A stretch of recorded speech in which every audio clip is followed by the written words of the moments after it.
तो हेलो, एक बार फिर स्वागत है आपका यूनिक एसएकेटी बाई गुलफाम राजी में। जनरल नॉलेज की क्लास है जिसमें हमने साइंस की बहुत सी चीज़ें लिख रखी हैं। इसमें मिसाइल प्रोग्राम के बारे में भी हमने लिखा है और भारत के जो फाइटर जेट हैं उनके बारे में, जो एयरक्राफ्ट कैरियर हैं उनके बारे में हमने लिखा है। हल्का सा हमने भारत की अलग अलग जो मिसाइल हैं, ब्रह्मोस मिसाइल या अग्नि या पृथ्वी मिसाइल, उनके बारे में, इसके बारे में बहुत कुछ लिखा है। Atomic theory, neutron, proton, electron क्या हैं उसके बारे में इसमें हमने लिखा है। इसके अलावा क्या है एटॉमिक बम या एटॉमिक रिएक्टर, क्या है न्यूक्लियर फ्यूज़न और क्या है न्यूक्लियर फिजन, इसके बारे में आपसे डिस्कस करते हुए चलेंगे। इसके अलावा अलग अलग तरह के जो फ्यूल्स हैं या अलग अलग तरह के ईंधन हैं या एनर्जी के जो सोर्सेज हैं, जिसे हम कहते हैं ना अक्षय ऊर्जा, और कौन सी ऊर्जा, अक्षय का विलोम क्या होता है, क्षय, है ना, जिसे आप जीवाश्म ईंधन भी कहते हो, फॉसिल फ्यूल और रिन्यूएबल फ्यूल, उसके बारे में बात करेंगे आपसे। इसके अलावा जो पीएच वैल्यू है, पीएच वैल्यू क्या होती है, किसकी कितनी पीएच है, लाइक ब्लड की पीएच क्या होती है या मिल्क की पीएच क्या होती है, इसके बारे में आप लोगों से बात करते रहेंगे। तरह तरह के एसिड हैं, कौन सा एसिड है, किसका क्या यूज़ है, इसकी बात करेंगे। इसके अलावा हम लोग जैसे पास्चुराइजेशन होता है, अलग अलग प्रिंसिपल्स है साइंस के, उनकी बात करेंगे। लगे हाथ सॉइल की भी बात करेंगे। तो इस एक 40-45 मिनट की क्लास में सामने बोर्ड पे मैंने बहुत सारी चीज़ें लिख रखी हैं और उन पर हम बारी बारी से डिस्कस करते चलेंगे। मकसद हमारा ये है कि आने वाले समय में आपके जो भी एग्ज़ाम हैं उसके लिए आपको एक क्विक रिवीजन जैसा मिल जाए। इसी को हम क्रैश कोर्स क्लास कहते हैं। ठीक है, चलिए फिर शुरू करते हैं। मिसाइल प्रोग्राम भारत में 1983 में शुरू हुआ। 1983 में भारत में मिसाइल प्रोग्राम शुरू हुआ, जिसको हिंदी में कहते हैं प्रक्षेपास्त्र कार्यक्रम। आपसे क्वेश्चन पूछेगा कि ये प्रोग्राम किसके समय में हुआ। इंदिरा गांधी के समय में शुरू हुआ और इसके पहले जो डायरेक्टर थे एपीजे अब्दुल कलाम थे, इसीलिए उनका टाइटल था मिसाइल मैन। उन्हीं के डायरेक्शन में जो आपकी जो पृथ्वी और अग्नि मिसाइलें हैं ये सक्सेसफुली लॉन्च भी हुई थी और सेना में शामिल भी हुई थी। और अपनी जो आत्मकथा उन्होंने लिखी थी, डॉक्टर कलाम ने अपनी जो आत्मकथा लिखी थी, इसी के नाम पर उन्होंने लिखी थी, अग्नि की उड़ान, द विंग्स ऑफ फायर या अग्नि की उड़ान। उन्हीं की आत्मकथा थी डॉक्टर एपीजे अब्दुल कलाम की। तो 1983 में भारत में जो प्रक्षेपास्त्र कार्यक्रम या मिसाइल कार्यक्रम शुरू हुआ था, इंदिरा गांधी जी के समय में, उसके डायरेक्टर थे एपीजे अब्दुल कलाम। लगे हाथ एपीजे अब्दुल कलाम के बारे में आप लोग ये भी देख लेना कि उन्हें भारत रत्न कब मिला और उनका जो ओरिजिन था कहाँ था, रामेश्वरम ना, उनका ओरिजिन तो रामेश्वरम था। डीआरडीओ के वो डायरेक्टर रह चुके थे और एपीजे कलाम साहब ही थे जिन्होंने पूरा जो, जिसे आप कहते हो ना जवाहरलाल नेहरू शहरी नवीकरण मिशन, उसकी जो थीम दी थी उन्होंने ही दी थी। मनमोहन सिंह जी के समय में शुरू हुआ था, उसकी थीम उन्होंने दी थी। पूरा कार्यक्रम जो था उसकी थीम उन्होंने दी थी। इंद्रधनुषी क्रांति, उसकी थीम भी उन्होंने ही दी थी। और एक था लाभ का बिल, लाभ का विधेयक, लाभ का पद, लाभ का बिल नहीं, लाभ के पद को लेकर के जो बिल था उन्होंने ही यूपीए सरकार के समय में उसको पुनर्विचार के लिए उठाया था, डॉक्टर कलाम साहब। तो ये रक्षा वैज्ञानिक थे। क्या थे ये? रक्षा वैज्ञानिक थे। इससे अलग डॉक्टर कलाम साहब से रिलेटेड कोई क्वेश्चन आपका आएगा नहीं।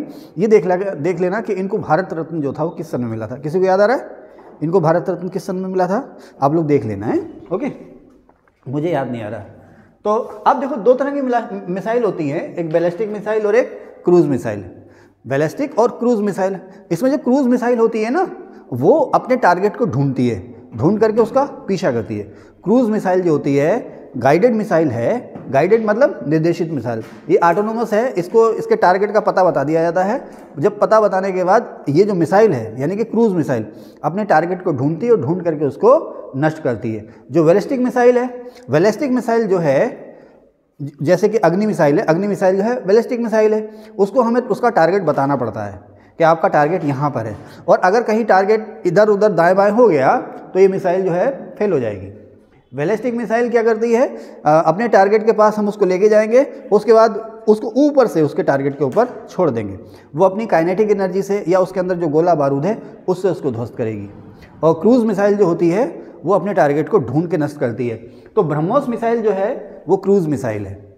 अच्छा, इसे हम कहते हैं सुपरसोनिक मिसाइल। ब्रह्मोस जो है सुपरसोनिक क्रूज मिसाइल है। आप लोगों को पता ही है सोनिक क्या होता है, सोनिक, सबसोनिक, सुपरसोनिक, मैं आप लोगों को ये बता चुका हूँ, अब दोबारा नहीं बताऊँगा। लेकिन फिर भी ये जो है ना एक अनुपात है फ्लाइंग ऑब्जेक्ट की जो चाल है उसके बीच में और जो ध्वनि की चाल है उसके बीच में, इसी को हम कहते हैं मैक नंबर। कौन सा नंबर? मैक नंबर, है ना।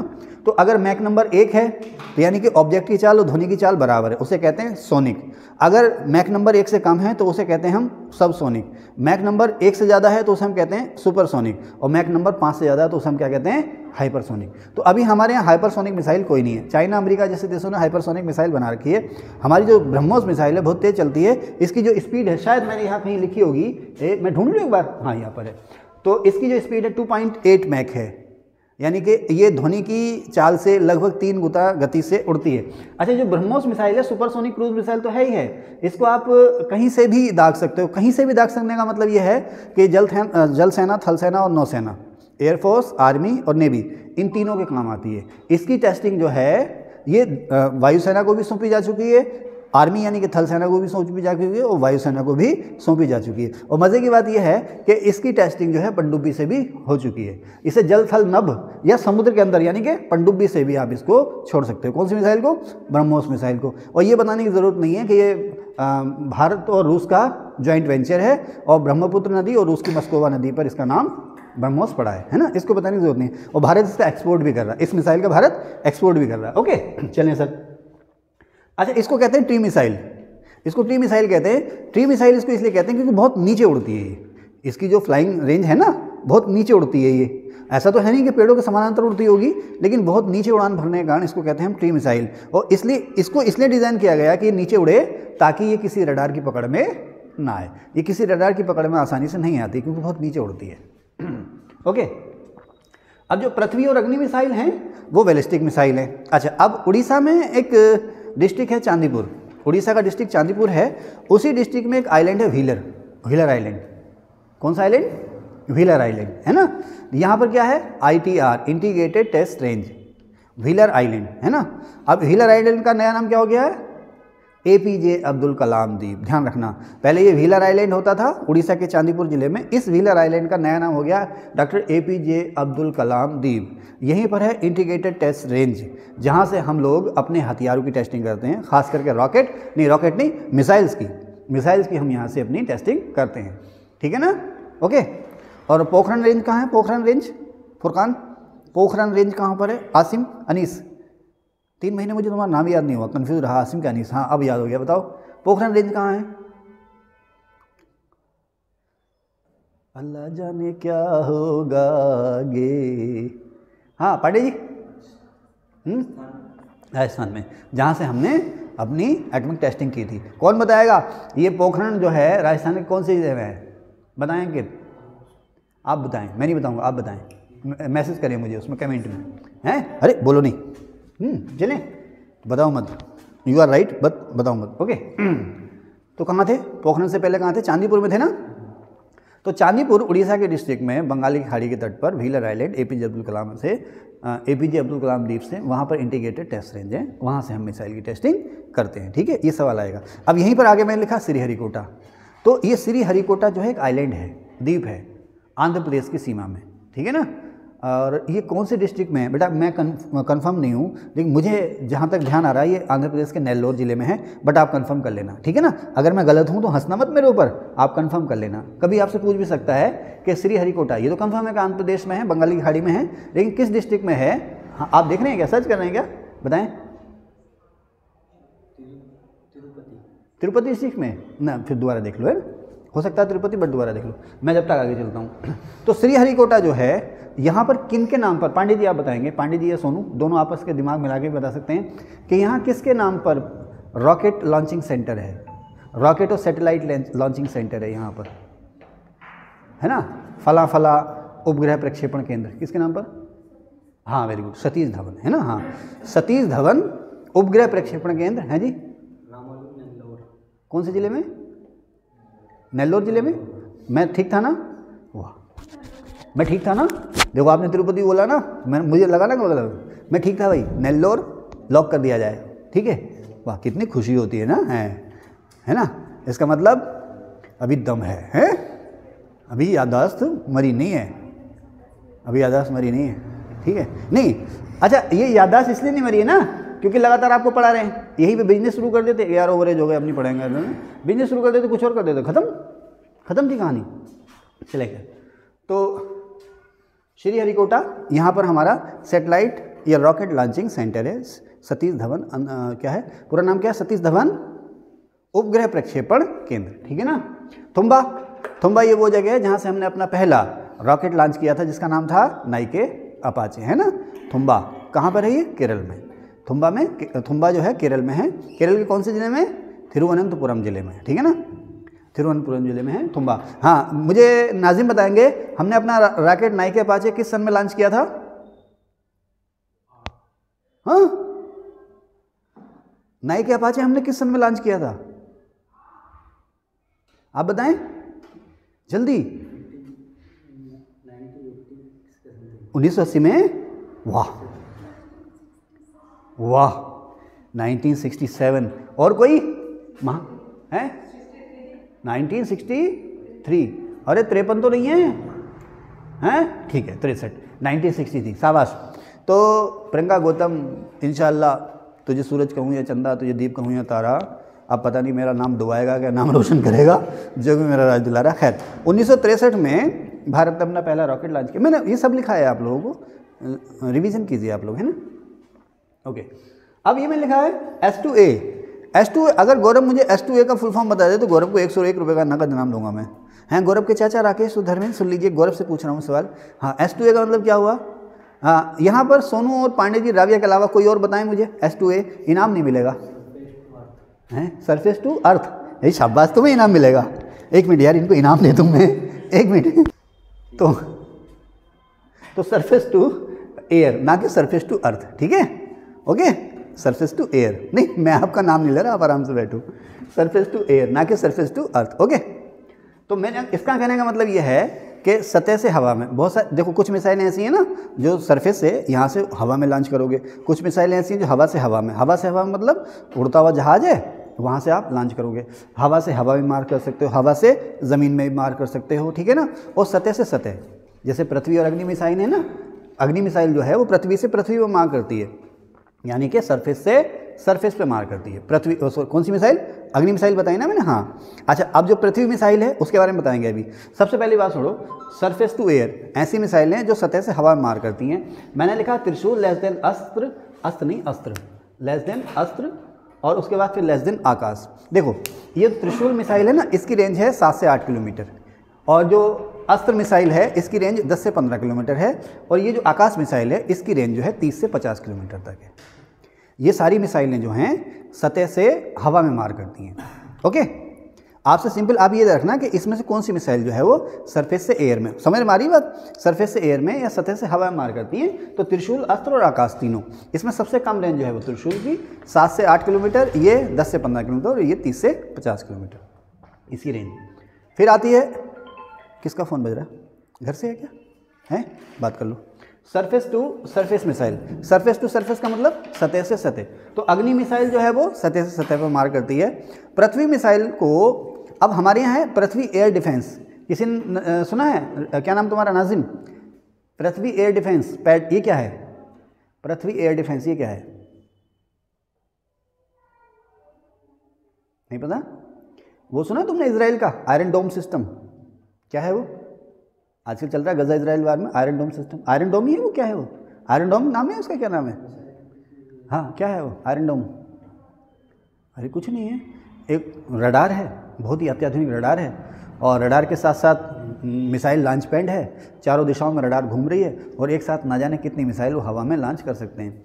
ऊपर आसमान में चाहे कोई मिसाइल है, चाहे कोई बम, गोला बारूद, रॉकेट है, या कोई जेट है, उससे डिफेंस के लिए, उससे रक्षा के लिए, या उसको हवा में मारने के लिए इजराइल का जो आयरन डोम सिस्टम है, आप लोग पढ़े रहे हो।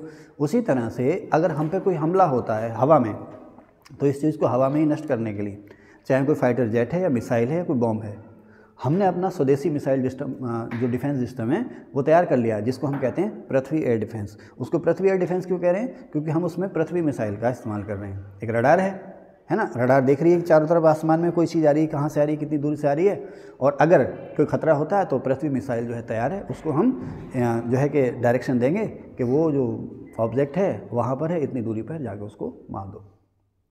तो भारतीय स्वदेशी हवाई रक्षा प्रणाली में कौन सी मिसाइल है? पृथ्वी मिसाइल है। आपसे ये भी पूछ सकता है, इसी को हम कहते हैं पृथ्वी एयर डिफेंस। ओके, तो अब तो पृथ्वी मिसाइल जो है वो सतह से सतह पे भी मार करती है, और सतह से हवा पे भी मार कर सकती है। ध्यान रखना, पृथ्वी मिसाइल सतह से सतह पर भी मार करती है, और सतह से हवा पे भी। अग्नि मिसाइल सतह से सतह पर मार करती है, ठीक है। मैंने लिखा भी ना बट पृथ्वी, ये जो बट पृथ्वी लिखा ना, इसी के बारे में मैंने आपको बताया। अब ये P1, P2, P3 क्या हैं? पृथ्वी मिसाइल के 3 अलग अलग वर्जन आ चुके हैं, पृथ्वी 1 मिसाइल, 2 मिसाइल और पृथ्वी 3 मिसाइल। इसकी रेंज 150, इसकी 250 और इसकी 350 किलोमीटर तक है। अब ये जो है ना पृथ्वी 1, ये आर्मी के लिए, ये आर्मी को सौंप दी गई। आर्मी माने थल सेना। हाँ, मैं ज़्यादा तेज़ तो नहीं बोल रहा। पृथ्वी 1 मिसाइल 150 किलोमीटर आर्मी को सौंप दी गई है। पृथ्वी 2 मिसाइल 250 किलोमीटर ये एयरफोर्स को सौंप दी गई है। और पृथ्वी 3 मिसाइल, जिसे हम पृथ्वी 3 मिसाइल, पृथ्वी 2 मिसाइल एयरफोर्स को सौंप दी गई है। और पृथ्वी 3 मिसाइल जो है इसकी रेंज है 350 किलोमीटर, ये नेवी को सौंप दी गई है। और जो पृथ्वी 2 मिसाइल है इसका नाम धनुष भी है। पृथ्वी 2 मिसाइल इसका नाम धनुष भी है और इसे एयरफोर्स को सौंप दिया गया। एयरफोर्स को सौंपने का मतलब क्या है? ये जहाज़ से जहाज़ को भी मार सकती है, यानी कि ये हवा से हवा में भी मार सकती है। देखिए ब्रह्मोस मिसाइल जो है ना, वो ब्रह्मोस मिसाइल जो है आप उसे सतह से हवा में मार सकते हो, ये बताया ना मैंने, सतह से हवा में भी लॉन्च कर सकते हो। और उसे आप किसी शिप से, यानी कि पानी के जहाज़ से, यानी कि समंदर से सतह पे मार कर सकते हो, समंदर से ऊपर आसमान में मार कर सकते हो, ठीक है ना। उसे सतह से हवा में भी मार कर सकते हो और पनडुब्बी यानी समुद्र के अंदर से ऊपर हवा में भी मार कर सकते हो। पनडुब्बी से सरफेस पे भी मार कर सकते हो। ब्रह्मोस मिसाइल को कहीं से भी दाग सकते हो, किसी भी जगह पर दाग सकते हो। उसी तरह से ये जो पृथ्वी 2 मिसाइल है इसे आप फाइटर जेट से भी दाग सकते हैं। एयरफोर्स को सौंप दी गई है। कुछ पूछ रहे हैं शायद, कोई कुछ पूछ रहे हैं आप? धनुष। और कुछ पूछ रहे हैं? कुछ है? पृथ्वी 1 मिसाइल थल सेना है। देखिए जो मिसाइल थल सेना के पास है, जाहिर सी बात है वो सरफेस से हवा में या सरफेस से सरफेस पे मार करेगी, इतना क्लियर है ना। और जो मिसाइल एयरफोर्स के पास है वो हवा से हवा में और हवा से ज़मीन में या हवा से समंदर में मार करेगी। और जो मिसाइल नेवी के पास है, नेवी समंदर में रहती है, जो मिसाइल नेवी के पास है वो युद्धपोत से, अब चाहे वो सिंपल युद्धपोत हो या विमान वाहक युद्धपोत हो, है ना, एयरक्राफ्ट कैरियर हो, वो युद्धपोत से हवा में मार कर सकती है, ज़मीन पे भी मार कर सकती है, युद्धपोत से युद्धपोत को यानी कि समुद्र से समुद्र में मार कर सकती है। और ब्रह्मोस मिसाइल ऐसी मिसाइल है जो पनडुब्बी से भी छोड़ी जा सकती है, यानी कि समुद्र के अंदर से भी मार कर सकती है, समुद्र के अंदर से हवा में या समंदर में या ज़मीन पर मार कर सकती है। ठीक है, अच्छा आगे चलें। अब पहली टेस्टिंग पृथ्वी मिसाइल की जो पहली टेस्टिंग हुई थी 1988 में हुई थी, खूब आता सवाल। और अग्नि की टेस्टिंग हुई थी 1989 में, ठीक है ना। अग्निपुत्री किसे कहते हैं? टेसी थॉमस, वेरी गुड, अग्निपुत्री टेसी थॉमस है। तो पृथ्वी 1 मिसाइल 1988 में और अग्नि मिसाइल 1989 में इसकी टेस्टिंग हुई थी। ये सवाल भी खूब आता। अच्छा, इसकी रेंज भी पूछेगा आपसे अलग अलग। तो आप जो है ना, मैं आपको मशवरा दूंगा कि ये जो है ना 700 से 1200, यानी कि अग्नि 1 मिसाइल जो है ना, अक्सर स्टूडेंट कंफ्यूज होते हैं कि सर कहीं 1000 लिखा रहता है, कहीं 1200, कहीं 1500 लिखा रहता है। तो जहाँ 1500 लिखा रहता है वो तो बिल्कुल झूठ है। अग्नि 1 मिसाइल की जो रेंज है इस समय वो 700 किलोमीटर की है, लेकिन इसे आप जो है कितने किलोमीटर तक बढ़ा सकते हो? 1200 किलोमीटर तक आप बढ़ा सकते हो। मतलब इसकी जो टेक्नोलॉजी ऐसी है कि इसे आप 1200 किलोमीटर तक भी थोड़े से चेंज करके 1200 किलोमीटर तक इसको आप ले जा सकते हो, लेकिन इसकी रेंज 700 किलोमीटर है। उसी तरह से अग्नि 2 मिसाइल, अग्नि 2 मिसाइल जो है ना, अग्नि प्राइम है। देखिए अग्नि 1 मिसाइल जो थी इसकी रेंज थी 700 किलोमीटर, अग्नि 3 की रेंज थी 3000 किलोमीटर, 3000 से 4000 थी, ठीक है ना। सुन लो यार ध्यान से, अग्नि 1 मिसाइल की रेंज थी 700 किलोमीटर, अग्नि 3 मिसाइल की रेंज थी 3000 किलोमीटर। ये बीच में गैप बहुत था भाई, एक तो 700 किलोमीटर है और दूसरी 3000, बीच में गैप था ना। तो इस गैप को भरने के लिए अग्नि 2 मिसाइल डेवलप की गई, जिसकी रेंज है अग्नि 2 मिसाइल की 2000 से 3500 किलोमीटर, अग्नि 2 मिसाइल की। और इस अग्नि 2 मिसाइल को कहते हैं प्राइम, अग्नि प्राइम। अग्नि 2 मिसाइल को ये कहते हैं अग्नि प्राइम। ओके, फिर आई अग्नि 4 जिसकी रेंज 4000 किलोमीटर के आसपास है। फिर आई आपकी अग्नि 5 जिसकी रेंज 5000 किलोमीटर से ज़्यादा है। अब यहाँ पर आता है एक इंटरमीडिएट रेंज मिसाइल और एक आता है inter continental ballistic missile, ICBM। ये कॉन्टिनेंट का मतलब क्या हुआ? महाद्वीप, है ना। अब जैसे कहते हैं इंटरनेशनल, इंटरनेशनल का मतलब जो बहुत से देशों से संबंधित हो। इसी तरह से आगे इंटर कॉन्टिनेंटल यानी कि जो बहुत से महाद्वीपों में से संबंधित हो।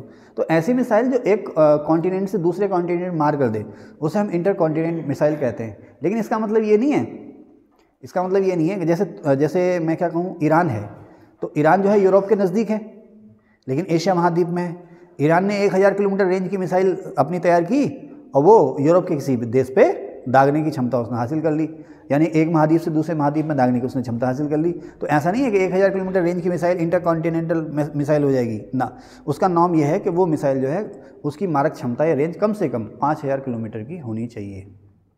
तो अग्नि मिसाइल जो है भारत की एकमात्र इंटरकॉन्टिनेंटल अंतर महाद्वीपीय बैलिस्टिक मिसाइल है जिसकी रेंज 5000 किलोमीटर से ज़्यादा है। ठीक है, अच्छा अब देखें, ये कुछ लड़ाकू विमान हैं। राफेल फ्रांस से लिया हमने, मिग सुखोई ये रूस से लिए। मिग और सुखोई जो हैं, ये सवाल आते हैं बेटे। राफेल तो सभी को पता है फ्रांस से, अभी हाल फिलहाल में हो रहा है ये, तो राफेल फ्रांस से आया है, मिग और सुखोई रूस से आए हैं। भारतीय वायुसेना में सबसे पहले जो लड़ाकू जहाज़ शामिल हुआ था वो मिग था। इसके अलग अलग वर्जन हैं, मिग 21, मिग 23, मिग 29, ठीक है। रूस से मिले थे हमें ये मिग विमान, और इसे उड़न ताबूत कहा जाता है। क्यों कहा जाता है अनीस बताएंगे। मिग विमान को उड़न ताबूत कहा जाता है। अरे तुमने तो गर्ल्स की तरह कर दिया ऐसे, हैं? सही बताओ यार, कुछ तो दिमाग लगाओ। उड़न ताबूत आप बताएं। हाँ आइडिया ही बताओ। हवा में ख़त्म किसे? दुश्मन को, है ना। क्या बात है यार, तुम तो बड़े होशियार हो। और मुझे तुम तो बड़ा अखबार पढ़ते हो यार, गजब। नाम थोड़ी ले रहा हूँ तुम्हारा मैं, जो तुम्हारी इंसल्ट होगी, है ना। माइक बहुत दूर, अब बोलियो मत, नहीं तो लोग आवाज़ समझ जाएंगे कौन किसकी पिटाई हो रही है भाई। यार तुम अखबार नहीं पढ़ते हो, हैं? तुम अखबार नहीं पढ़ते हो नासिर, हैं? नासिर तुम अखबार नहीं पढ़ते हो? अरे हाँ, अच्छा नासिर पे एक शेर याद आ गया, उस पे है ना, वक्त अच्छा भी आएगा नासिर, गम ना कर जिंदगी पड़ी है। गुलाम अली साहब की गज़ल है, दिल में एक लहर सी उठी है, अभी सुनना जाके, है ना। दिल में एक लहर सी उठी है अभी। अच्छा उन्होंने जो लहर बोला ना, लहर, तो जितनी बार उन्होंने लहर बोला है, चाहे वो मुखड़े में आया चाहे वो अंतरे में आया, तो हर बार अलग तरह से बोला है, जाके सुनना है ना। शोर बरपा है खाना है दिल में, आगे जो भी हैं, आगे चलूँ मैं सर, है ना। तो इसी में है कि वक्त अच्छा भी आएगा नासिर, गम ना कर ज़िंदगी पड़ी है अभी। लेकिन अगर यही हाल रहे ना सर, तो हो सकता है ये वक्त अच्छा बुढ़ापे में आए। सर मेरी नौकरी लग गई। अरे बेटा अब रिटायरमेंट के समय पे लगी है। चलें, तो कहाँ थे नासिर? हाँ भाई नासिर कहाँ थे? तुमसे कुछ सवाल पूछा था मैंने। हाँ, कोई और बच्चा? तबस्सुम और राबिया के अलावा मिग को उड़न ताबूत क्यों कहते हैं? अच्छा मैं रहस्य मैं छोड़ देता हूँ।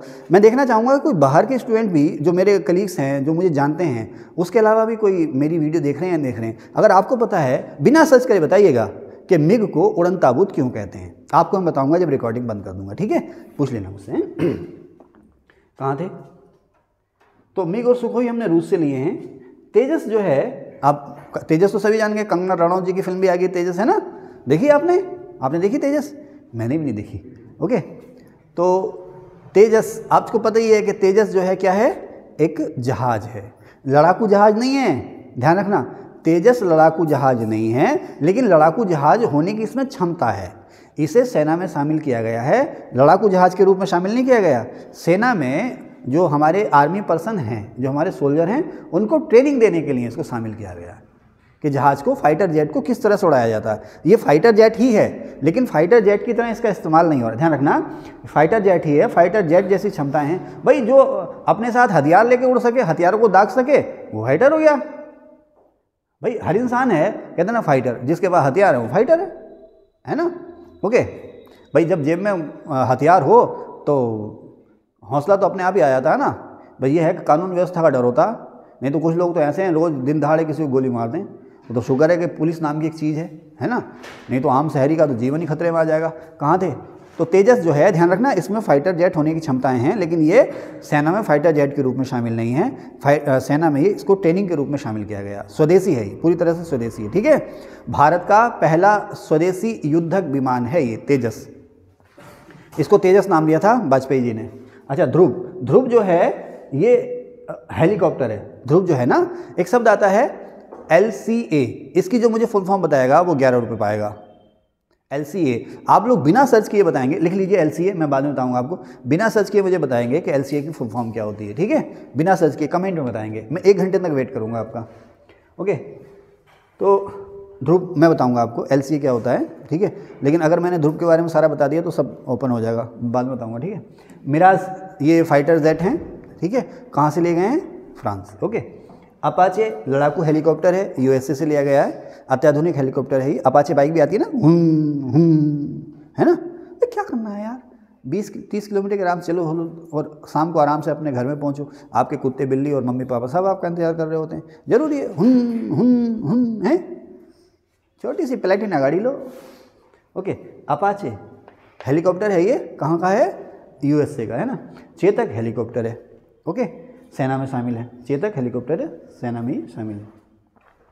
अच्छा, इंद्र जो है रडार है, वायुसेना में। रडार समझते हैं आप? रडार बताने की जरूरत थोड़ी है। हाँ, एक सवाल आया था, तुमने सही गलत कर दिया वो। हेलो, मैं नाम नहीं ले रहा तुम्हारा। रडार की फुल फॉर्म पूछी गई थी, है ना, वो तुमने गलत कर दी। आर से जो है ना वो रेंजिंग है, तुमने आर से कुछ और कर दिया। रडार की फुल फॉर्म तुमने सही कर दी लग रहा है। हाँ, चेहरा बता रहा, वो सुन के ऐसे कर रही है ना, मैं तुमने सही कर दिया, ठीक है, तुक्के से, ठीक है। बराक जो है मिसाइल है, कहाँ से ली हमने? इजराइल से, ठीक है। विमान वाहक युद्धपोत। विमान वाहक युद्धपोत, गौरव क्या मतलब हुआ? युद्धपोत समझे? पोत का मतलब क्या होता है हिंदी में? जहाज। देखो सब, हवाई जहाज और जहाज, है ना। जैसे उसने कहा जहाज, यानी कि पानी का जहाज, और अगर वो हवा के बारे में तो अलग से कहेगा वो हवाई जहाज, एयरप्लेन, ठीक है ना। तो जहाज को इंग्लिश में क्या कहते हैं? शिप। क्या कहते हैं? शिप। तो अब विमान वाहक युद्धपोत क्या हो गया? रनवे देखते हैं ना, रनवे देखा कभी? नहीं देखा, फिल्म में तो देखा होगा ना। तो एक ऐसा पानी का जहाज जिसका ऊपर का डेक या ऊपर का जो प्लेन है उसका इतना बड़ा हो कि वो रनवे जैसा हो, रनवे की शक्ल में हो, और उस पर आप आसानी से फाइटर जेट को नीचे ला भी सकते हैं और उड़ा भी सकते हैं। उसी को हम कहते हैं विमान वाहक युद्धपोत। दूर समुद्र में हमने कहीं लड़ने जाना है, कोई अपना मिशन करना है, तो ये हमारे जो जेट होते हैं ना, इनकी रेंज होती है कि भाई हवा में कितनी देर उड़ सकते हैं, 2 घंटे, 3 घंटे, 4 घंटे, 8 घंटे, 12 घंटे उड़ सकते हैं। और ईंधन भी लिमिटेड होता है। अब दूर यहाँ से 3000 किलोमीटर दूर जाके दुश्मन को मार करनी है, तो बजला उधर गए, जाते जाते ईंधन खत्म हो गया तो क्या करें? तो उसके लिए साहब बड़े बड़े युद्धपोत बनाए जाते हैं जो अपने साथ विमानों को ढो करके ले जा सकते हैं। उन्हें हम कहते हैं विमान वाहक युद्धपोत। ये लड़ाकू भी होते हैं, लड़ाकू विमान वाहक युद्धपोत। अपनी रक्षा के लिए इनके पास भी बहुत सारी मिसाइल सिस्टम होते हैं, इधर से उधर दाग सकते हैं ना। और हमारा एक विमान वाहक युद्धपोत जो है कि तैयार हो रहा है, हमने रूस से लिया है ये, जिसका नाम है एडमिरल गोर्शकोव, और भारत में हमने इसको नाम दिया है INS विक्रमादित्य, ठीक है ना। हमने एडमिरल गोर्शकोव है जो हमने रूस से लिया है, भारत में इसको नाम दिया है हमने INS विक्रमादित्य। ये भारत का सबसे बड़ा विमान वाहक युद्धपोत है, और इसे कहते हैं समुद्र में शहर, इसे कहते हैं समुद्र में तैरता हुआ शहर, इतना बड़ा ही, ठीक है। अच्छा, भारत का जो पहला विमान वाहक युद्धपोत था वो था INS विक्रांत। ध्यान रखना, ये हमने 1961 में अमेरिका से ख़रीदा था। अमेरिका ने अपना जो है सेकेंड हैंड लड़ाकू जहाज़ हमको दिया था, लड़ाकू विमान वाहक युद्धपोत हमको दिया था। हमने उसकी मरम्मत की और उसे INS विक्रांत के नाम से अपनी सेना में शामिल किया था। 1971 का जो भारत पाकिस्तान युद्ध हुआ था, जिसमें बाद फिर बांग्लादेश का निर्माण हुआ था, तो INS विक्रांत ने उस युद्ध में बहुत महत्वपूर्ण भूमिका निभाई थी, और इन्होंने कराची बंदरगाह और कराची एयरपोर्ट को एक तरह से ध्वस्त कर दिया था। किसने? INS विक्रांत ने। अब इसको सेना से रिटायर कर दिया गया, 97 में शायद ये रिटायर हो गया है, और अब INS विक्रांत को हमने एक म्यूज़ियम या संग्रहालय में तब्दील होता ना, हमने उसको एक संग्रहालय या म्यूजियम में तब्दील कर दिया। किसको? INS विक्रांत को। देखो मैंने कहा अब ये मुंबई में है और इसको जहाज संग्रहालय बना दिया गया। और अब हमने 2018 में अपना एक और स्वदेशी युद्धपोत बनाया, स्वदेशी विमान वाहक युद्धपोत बनाया 2018 में, जिसको हमने INS विक्रांत का ही नाम दिया है। नौसेना में ये रिवाज है कि जब कोई जहाज़ या कोई नाव रिटायर होगी तो अगली बार जब कोई जहाज़ या नाव शामिल होगा बेड़े में, तो पुराने जहाज़ के नाम पर इसको रखा जाएगा, ठीक है ना। तो INS विक्रांत पहला था, ये रिटायर हो गया, म्यूजियम बदल गया, मुंबई में है, अमेरिका से लिया था। अब इसी के नाम से हमने जो अपना स्वदेशी युद्धपोत बनाया है, विमान वाहक युद्धपोत, उसको भी हमने नाम दिया है INS विक्रांत। भारत का पहला पूर्ण स्वदेशी युद्धपोत जो है वो है INS विक्रांत, जो कि 2018 में सेना में शामिल हो चुका है, ठीक है ना। भारत के पास इस समय 2 कार्यरत विमान वाहक युद्धपोत हैं, एक INS विक्रांत और दूसरा INS विराट। एडमिरल गोर्शकोव अभी मरम्मत के दौर में। क्लियर? कुछ पूछना है? पूछना है तो बताओ, किसी ने कुछ पूछना है बेटा? है किसी ने कुछ पूछना है? पूछो जल्दी पूछो।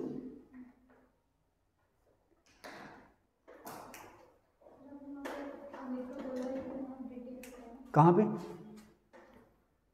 हाँ, ये मुझसे गलती हो गई, तो अच्छा है ना, बोल देना चाहिए, नहीं तो कोई वीडियो देखेंगे तो मेरी मजाक बनाएंगे ना, तो ये फ्लो में निकल गया। तो ये जो है ना INS विक्रांत अमेरिका से नहीं, हमने ब्रिटेन से लिया। सॉरी, मैं यहाँ बोलते बोलते थक सा गया हूँ या क्या हो गया हूँ, तो जबान फिसल गई।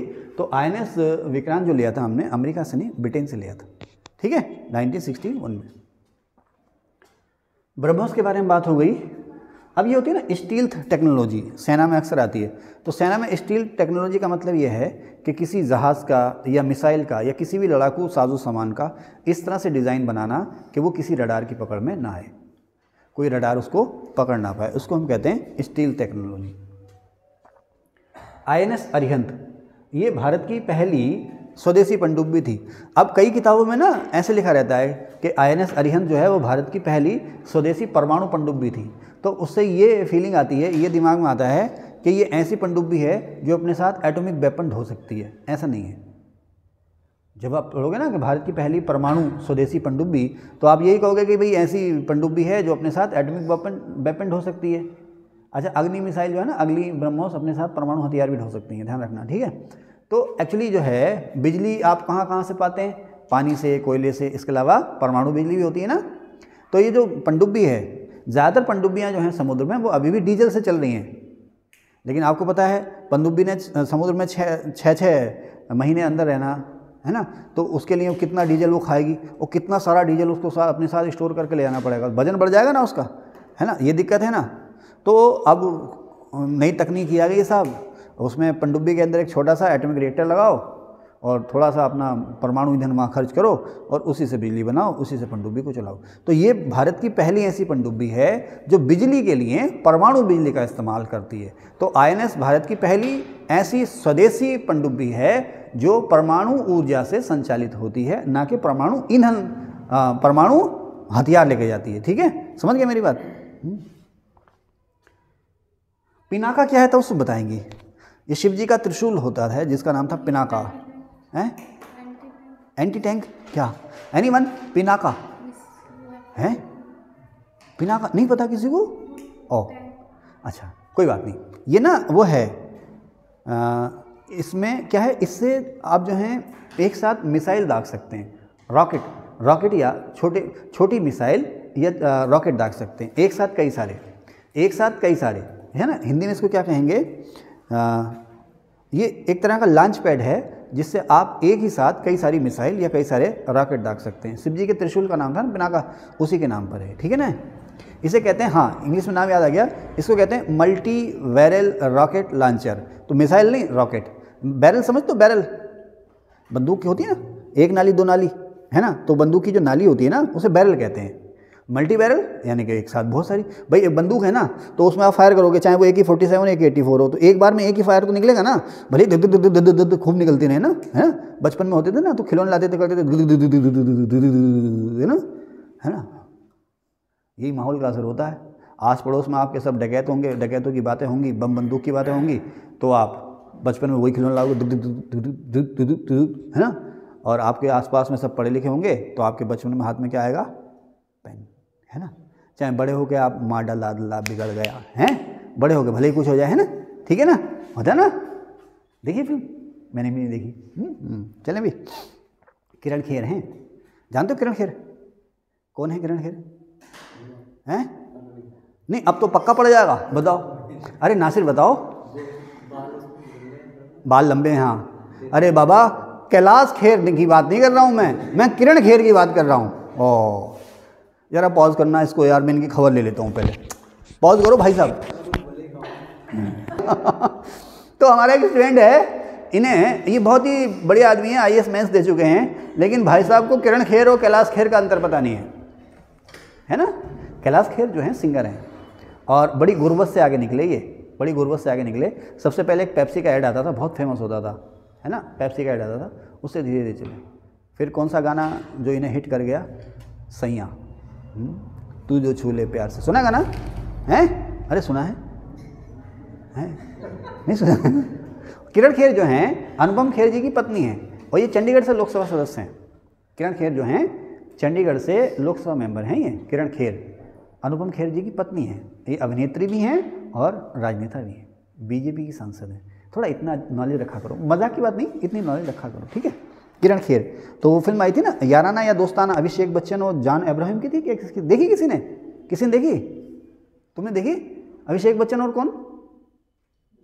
जॉन अब्राहम ना, हाँ, ये 2008-9 के आसपास आई फिल्म ये, तो उसी में ये गाना था, है ना, क्या है वो, मुंडा साडा घोड़ी चढ़ गया बैंड बज गया ओए होए, है ना, सुना ना, मादा लाडला बिगड़ गया। ओके चलें सर, आगे चलें।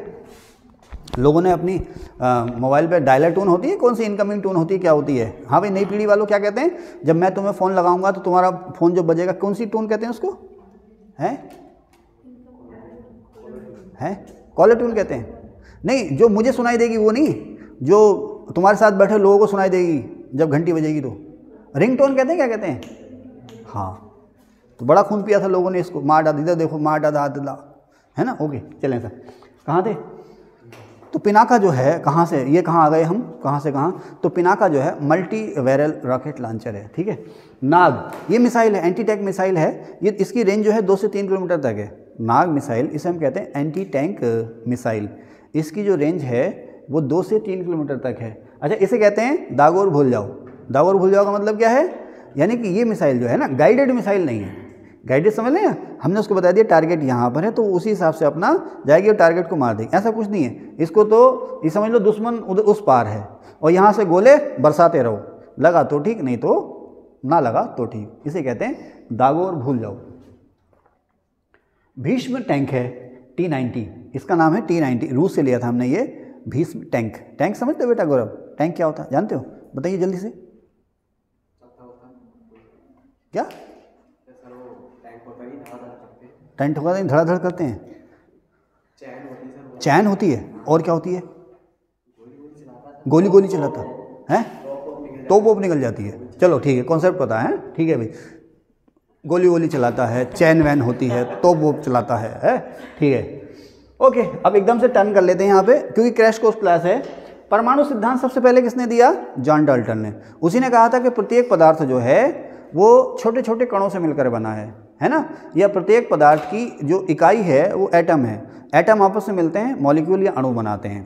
प्रत्येक पदार्थ की सबसे सूक्ष्म इकाई, कोई भी पदार्थ है इस संसार में, जो भी पदार्थ है, जो कुछ भी बना है वो एटम से बना है। एटम जो है किसी पदार्थ की सबसे छोटी इकाई है, ये कहा था जॉन डाल्टन ने सबसे पहले। तो इसीलिए कहा जाता है कि परमाणु सिद्धांत किसने दिया था? किसने कहा कि परमाणु किसी पदार्थ की सबसे छोटी इकाई है, सूक्ष्मतम इकाई है, जिसे अब और टुकड़ों में नहीं तोड़ा जा सकता। परमाणु पदार्थ का वह छोटे से छोटा कण है जिसे आगे अन्य टुकड़ों में नहीं तोड़ा जा सकता, ठीक है साहब। ये किसने कहा था? जॉन डाल्टन ने। इसी को हम कहते हैं एटॉमिक थ्योरी या परमाणु सिद्धांत। ओके, तो मैंने ये बना दिया परमाणु।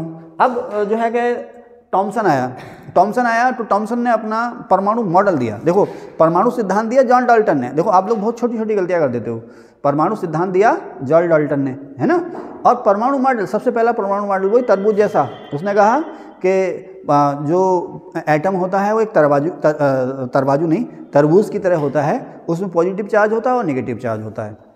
तो जो पॉजिटिव चार्ज होता है उसे आप तरबूज के लाल भाग की तरह समझ सकते हो, और उसके अंदर इलेक्ट्रॉन धंसे रहते हैं। जैसे तरबूज के अंदर बीज धंसे रहते हैं ना, तो उसने कहा उसी तरह से जो परमाणु होता है उसका ज़्यादातर हिस्सा जो होता है वो ठोस होता है, जैसे तरबूज का होता है। और जिस तरह तरबूज में बीज धंसे रहते हैं उसी तरह से उस भाग में इलेक्ट्रॉन धंसे रहते हैं। थॉमसन ने कहा इस बात को, थॉमसन या टॉमसन। इसी तरह से थॉमसन को श्रेय दिया जाता है इस चीज़ में, इस मॉडल में आगे बढ़ने के लिए मतलब सबसे पहली जो एटम की, देखिए एटम की थ्योरी, एटॉमिक थ्योरी के एटम क्या होता है जॉन डाल्टन ने कहा। किसने कहा भाई एटम की बनावट कैसी होती है, स्ट्रक्चर कैसा होता है। इस चीज़ की शुरुआत की थी सबसे पहले थॉमसन ने की थी। इसे कहते हैं परमाणु संरचना का सिद्धांत। सबसे पहले दिया थॉमसन ने, प्रोटो मॉडल था ये तरबूज वाला। और यहीं पर जो है थॉमसन ने किसकी खोज कर दी? इलेक्ट्रॉन की। किसकी खोज कर दी? इलेक्ट्रॉन की खोज कर दी, ठीक है साहब। अब आगे चलें। अब साहब रदरफोर्ड आता है, बोला नहीं भाई ये बात सही नहीं है। परमाणु जो है उसने कहा कि परमाणु, रदरफोर्ड ने क्या कहा? उसने अपना वही सोने की पत्ती वाला प्रयोग किया था ना, अल्फा कण वाला। मैं आपको डिटेल में पढ़ा चुका हूँ इस चीज़ को अच्छे से। तो अब रदरफोर्ड आता, उसने अपना फेमस प्रयोग किया। उसने अल्फा कण की बौछार की थी पतली सोने की प्लेट पे ना, तो उससे उसने कहा कि एटम का अधिकांश भाग जो होता है वो खोखला होता है।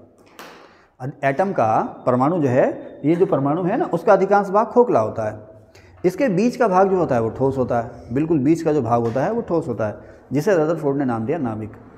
तो यहीं से बात हो गई, नाभिक की खोज किसने की? रदरफोर्ड ने। ठीक है, इलेक्ट्रॉन की खोज थॉमसन ने कर दी, नाभिक की खोज कर दी रदरफोर्ड ने। अब रदरफोर्ड यहीं नहीं रुका, उसने कहा इस नाभिक के अंदर जो हैं प्रोटॉन होते हैं। क्या होते हैं? प्रोटॉन होते हैं, जिस पर पॉजिटिव चार्ज होता है, धन आवेश। जिन लोगों ने फिजिक्स नहीं पढ़ी है वो उसको रट्टा लगा लें कि प्रोटॉन पे होता है धन आवेश, यानी कि नाभिक क्या हो गया? धन आवेशित हो गया।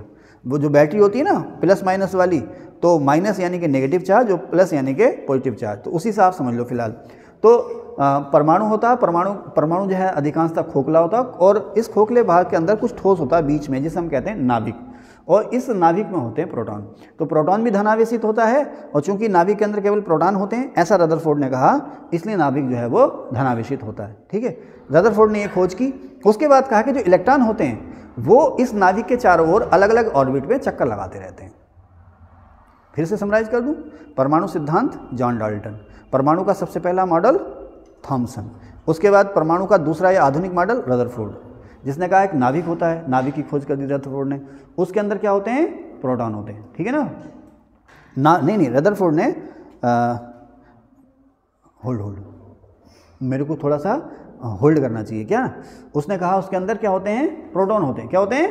प्रोटॉन होते हैं। ओके साहब, अच्छा, प्रोटॉन को सबसे पहले जो देखा था वो किसने देखा था? गोल्डस्टीन ने, और इसको नाम दिया था रदरफोर्ड ने। देखो अक्सर क्वेश्चन आता है ना कि प्रोटॉन की खोज किसने की, तो कहीं उसको कहता है गोल्डस्टीन ने की, और कहीं उसको कहेगा वो रदरफोर्ड ने की। एक मिनट भैया, मैं थोड़ी चाय पी लूँ, इसको रोक देना।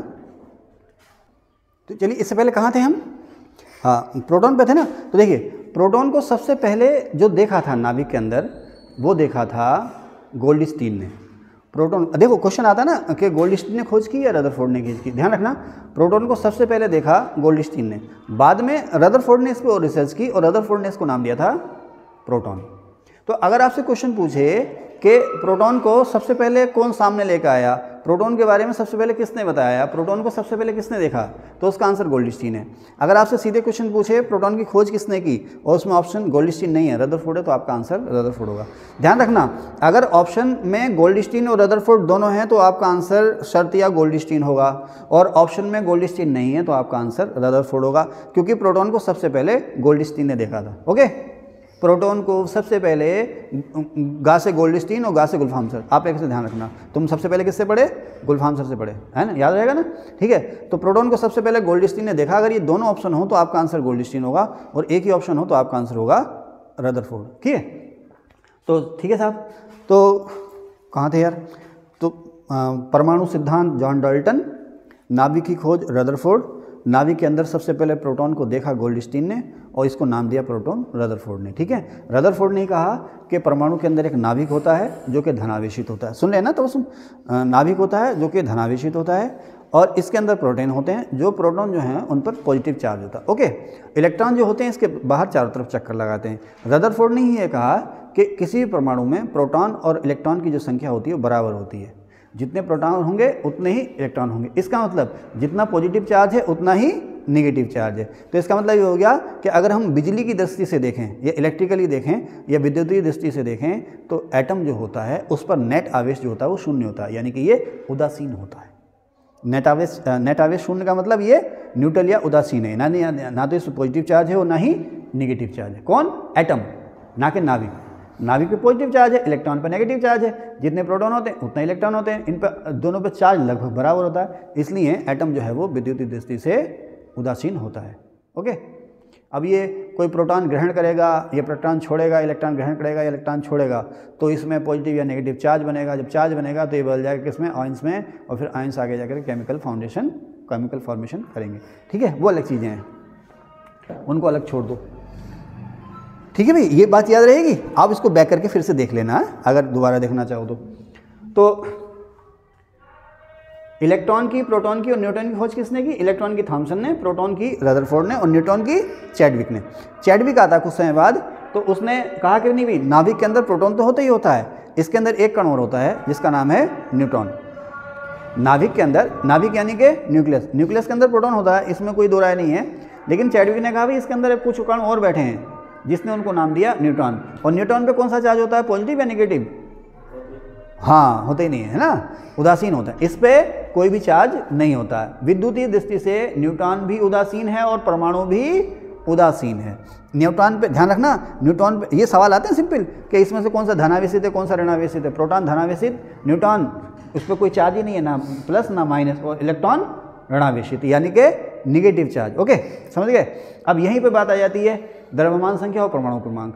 नाभिक के अंदर जितना टोटल नंबर है प्रोटॉन का और न्यूट्रॉन का, कहते हैं ना भाई किसी एटम की द्रव्यमान संख्या क्या है, किसी एटम की द्रव्यमान संख्या या मास नंबर, इंग्लिश में क्या कहेंगे, मास नंबर क्या है। तो आपने ये बताना साहब नाभिक के अंदर जितने प्रोटॉन और न्यूट्रॉन होंगे, सपोज 2 प्रोटॉन और 3 न्यूट्रॉन है, ऐसा नहीं, प्रोटॉन न्यूट्रॉन बराबर भी हो सकते हैं, लेकिन ज़रूरी नहीं है कि हर नाभिक के अंदर प्रोटॉन न्यूट्रॉन बराबर होंगे। परमाणु के अंदर जितने प्रोटॉन होंगे उतने ही इलेक्ट्रॉन होंगे, ये सत्य है, ठीक है ना। लेकिन नाभिक के अंदर प्रोटॉन और न्यूट्रॉन की संख्या अलग अलग तो होती ही है, आमतौर पर अलग अलग तो होती है, कभी समान भी हो सकती है।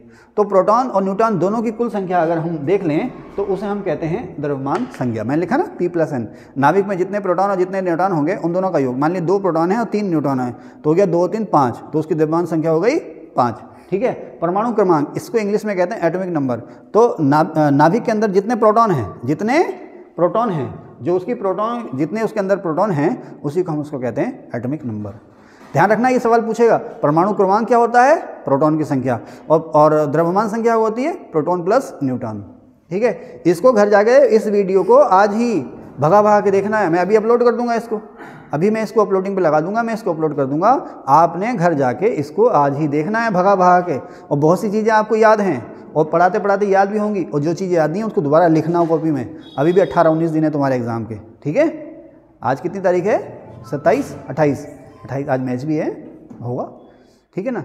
तो अभी भी तुम्हारे पास 18 दिन हैं, और 18 दिन का मतलब है अगर तुम घर में 8 घंटे भी रिवाइज करते हो। मुझे 18 का पढ़ा नहीं आता, 18 अट्ठे किसी बात 18 का पढ़ा हो, मुझे तो ऐसे करना। अब देखो 18 पंजे 90 पे जाके मैं रुक जाता हूँ, 18 पंजे 90, अब जोड़ूंगा 18 छक्के 108, 18 सत्ते 126, 18 अट्ठे 144,